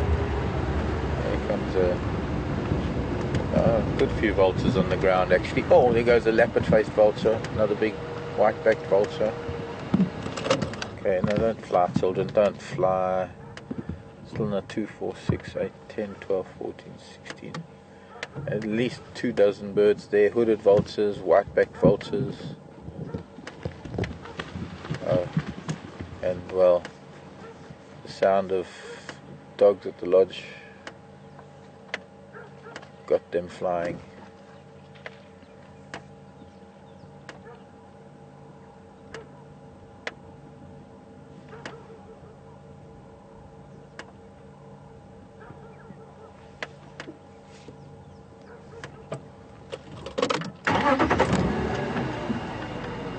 Can't imagine that there was that much for all of these vultures, but that little bit of what was left, a bit of meat on some of the bones, still articulated vertebrae, still stuff on the skull,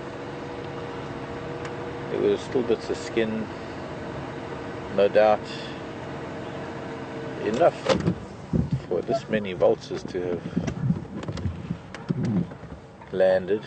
They weren't really feeding much. A lot of them were just standing around and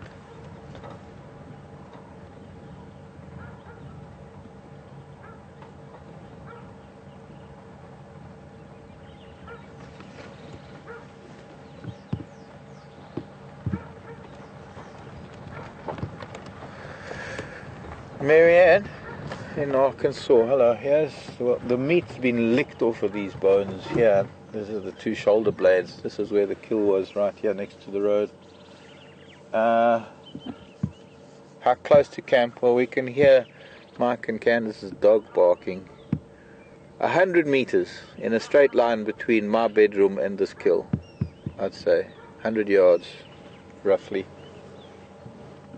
between our camp and where our camp is. I'd say we are, and Mike and Candace's house are the closest to the kill. The camp is still a little bit further to the east because we're on the western side of the camp.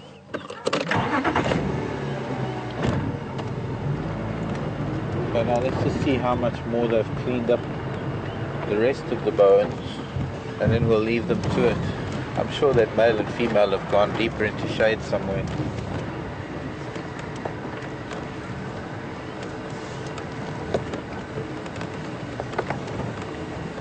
Oh yes,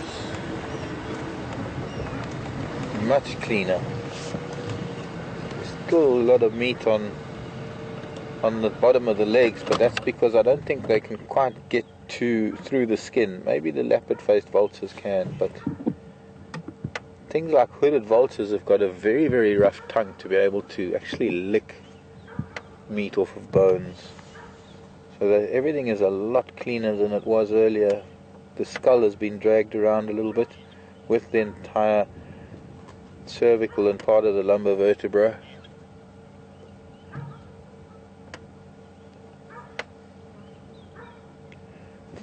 It's not often that we find the remains of a kill of an animal that we actually got to know quite well, and an animal that was part of our drives for so long, especially since she was the second wildebeest to give birth live on camera. And it's rather sad, I guess, in a way, but it's also rather weird that this is what's left of her.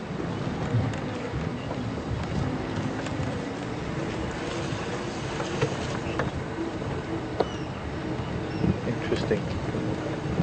Okay, so where are the two of them? These two cats.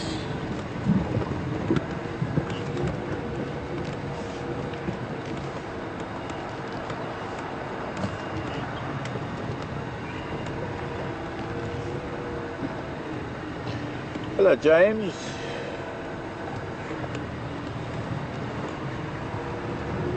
James is referring to, evidently there was an article somewhere about 14 poachers being arrested. No, James, I haven't heard anything about that. Is it normal?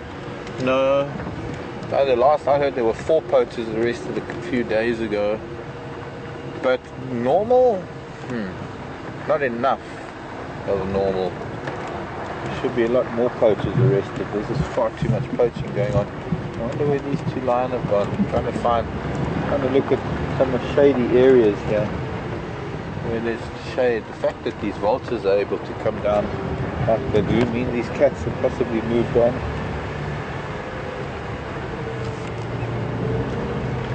But my guess is they would probably be closer to the dam. Or maybe that's what the dog's barking at. Maybe they're going closer to camp.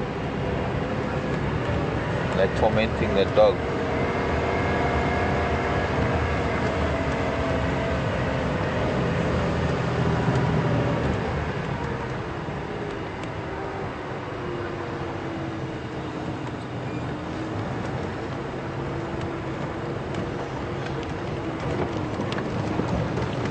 Not normal for that dog to bark the way that it is.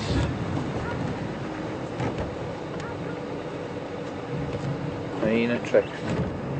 Small hyena. For a minute I thought it might have been the dogs.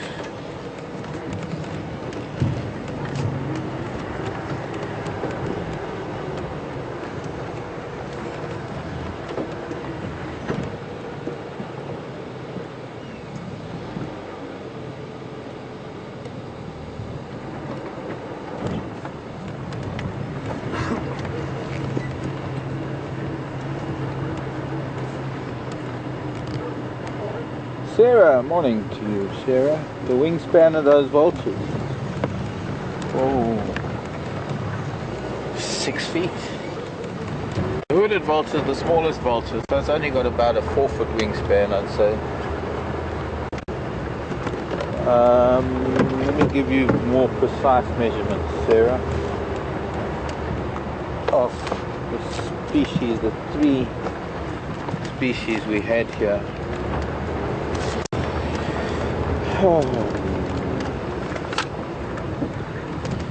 That dog is upset about something. It could be the lion down there. So the bearded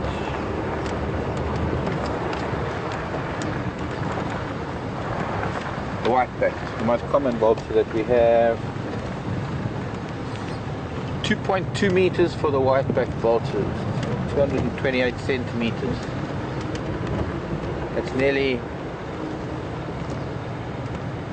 That's well over 7 feet.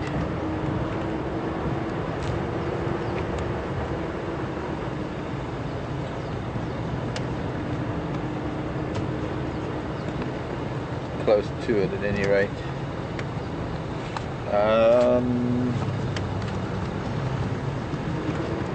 The biggest vulture, which is the lappet-faced, 2.8 meters, which is one of the largest wingspans we have around here.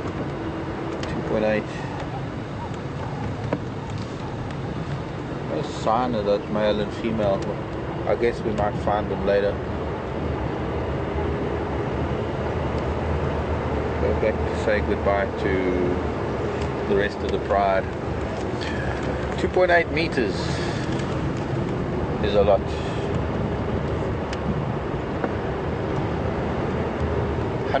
Over 100 inches. Am I right? Just over 9 feet for the leopard-faced vulture, and the little hooded vulture is only about 1.7. This is about 5 feet.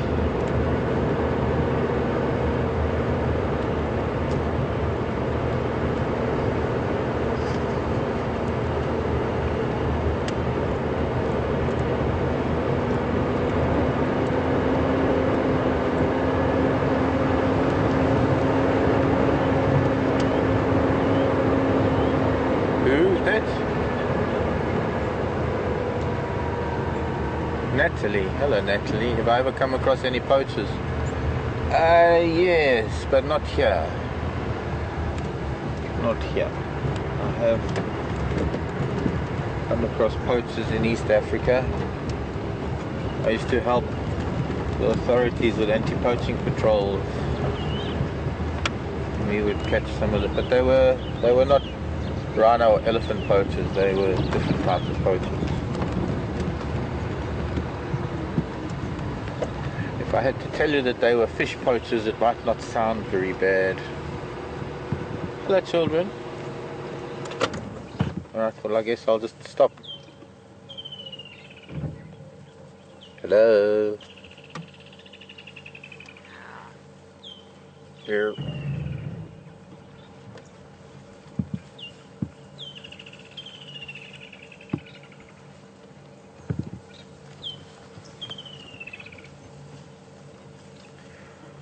However, the poaching, the fishing that they used to engage in the Selous Game Reserve was quite extensive. They used to use gill nets, and they used to catch tons and tons of fish at a time.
Sorry kids.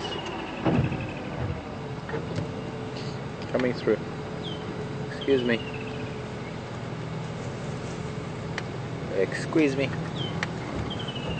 Children, little boys.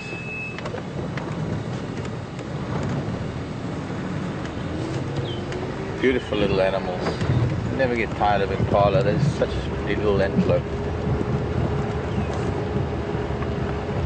I have a herd that live around my house and that usually act as an early warning system, in the sense that I'll know if there's a predator around because of them.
You're just full of Brian's mum.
Can I show you something while we're looking at lion?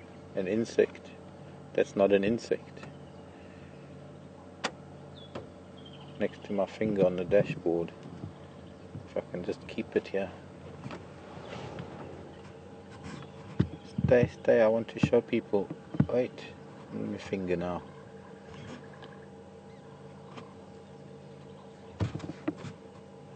This looks like an ant. It is the exact same shape as an ant, but it is actually a spider. Oh, yeah, got its silk. I think you got to see it a little bit. Sorry, I distracted you from the lions. But it's actually an ant mimicking spider. It's a salticid spider. Here he is back again. Never mind, we'll leave it with the lion for now.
Good morning, Lev. In Brooklyn. Lev wants to know if vultures kill anything for themselves, or that big male's getting up that matimba down there. But he's moving into the shade. He's a big male. But we can't, he's just behind all that quarry. I can maybe try and move around there to see him. Lev wanted in. Here he comes. Look at that big boy. Why don't you lie down there, Mr. Lion, so we can see you.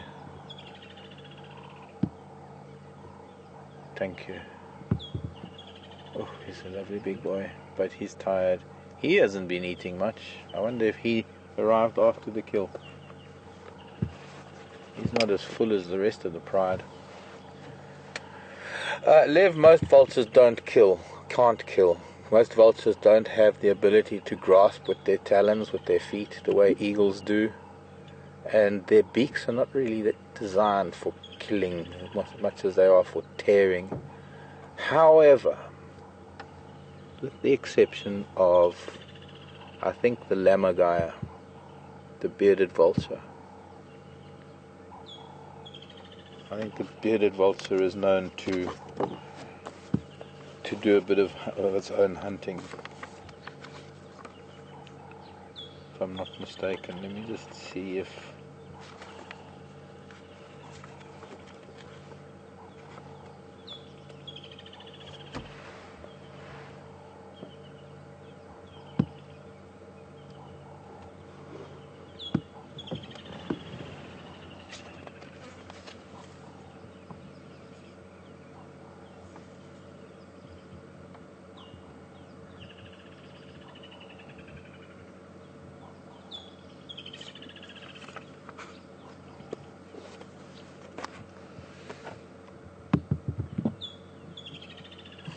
question that is quite often asked by guests when they come to Africa and they see lion, and we've got lion like this that are very, very full, having just had a kill, is how long till they need to eat again. And it's not really something well, it's not really an easy question to answer. They could go a week without eating. You see,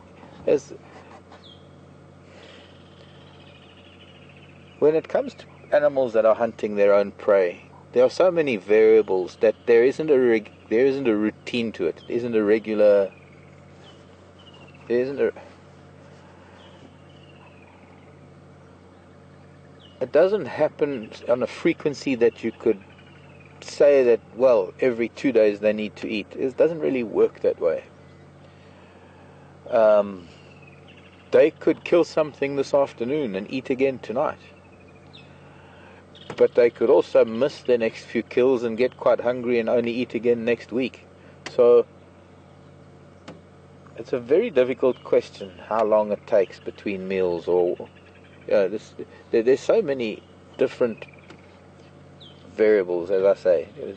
The size of the animal, so we know at least it was a wildebeest, so it was a fairly big animal, and they are pretty full. They were pretty much ate it in one sitting, although I'm sure that they would have gorged themselves and then relaxed.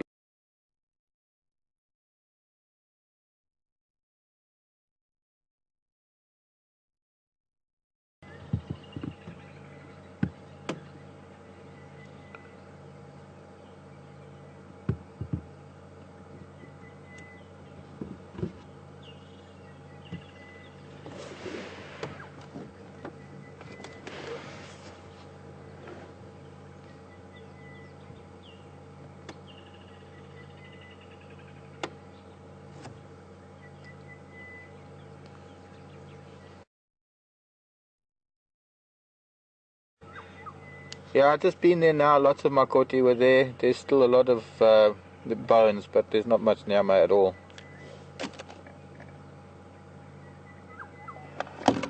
So hopefully we'll get to see them over the next short while, and we might be able to see when they next might eat. But the routine, or rather the regularity and the intervals between meals, will change almost every single meal. So between kills, there might be 3 days between kills, and one day and or one period, and then there might be 4 days and 2 days, 1 day. It's all very, very different. But we're going to be going back. It's starting to get very, very hot. We're going to say goodbye to you now. Thank you for joining us. Thanks for the patience this morning with all of that tech issues and different problems that we've been having with electricity and overseas broadcasters and things. My name is Mark. Brian has been on camera with the thumb, and Andrew has been in final control. We'll see you in a few hours time, 1600 hours, 4 o'clock Central African time. We'll come and find them. We'll go and have a look at the carcass, and we'll continue the search for those wild dogs. So join you then, and thanks for joining us. Love you lots. Bye.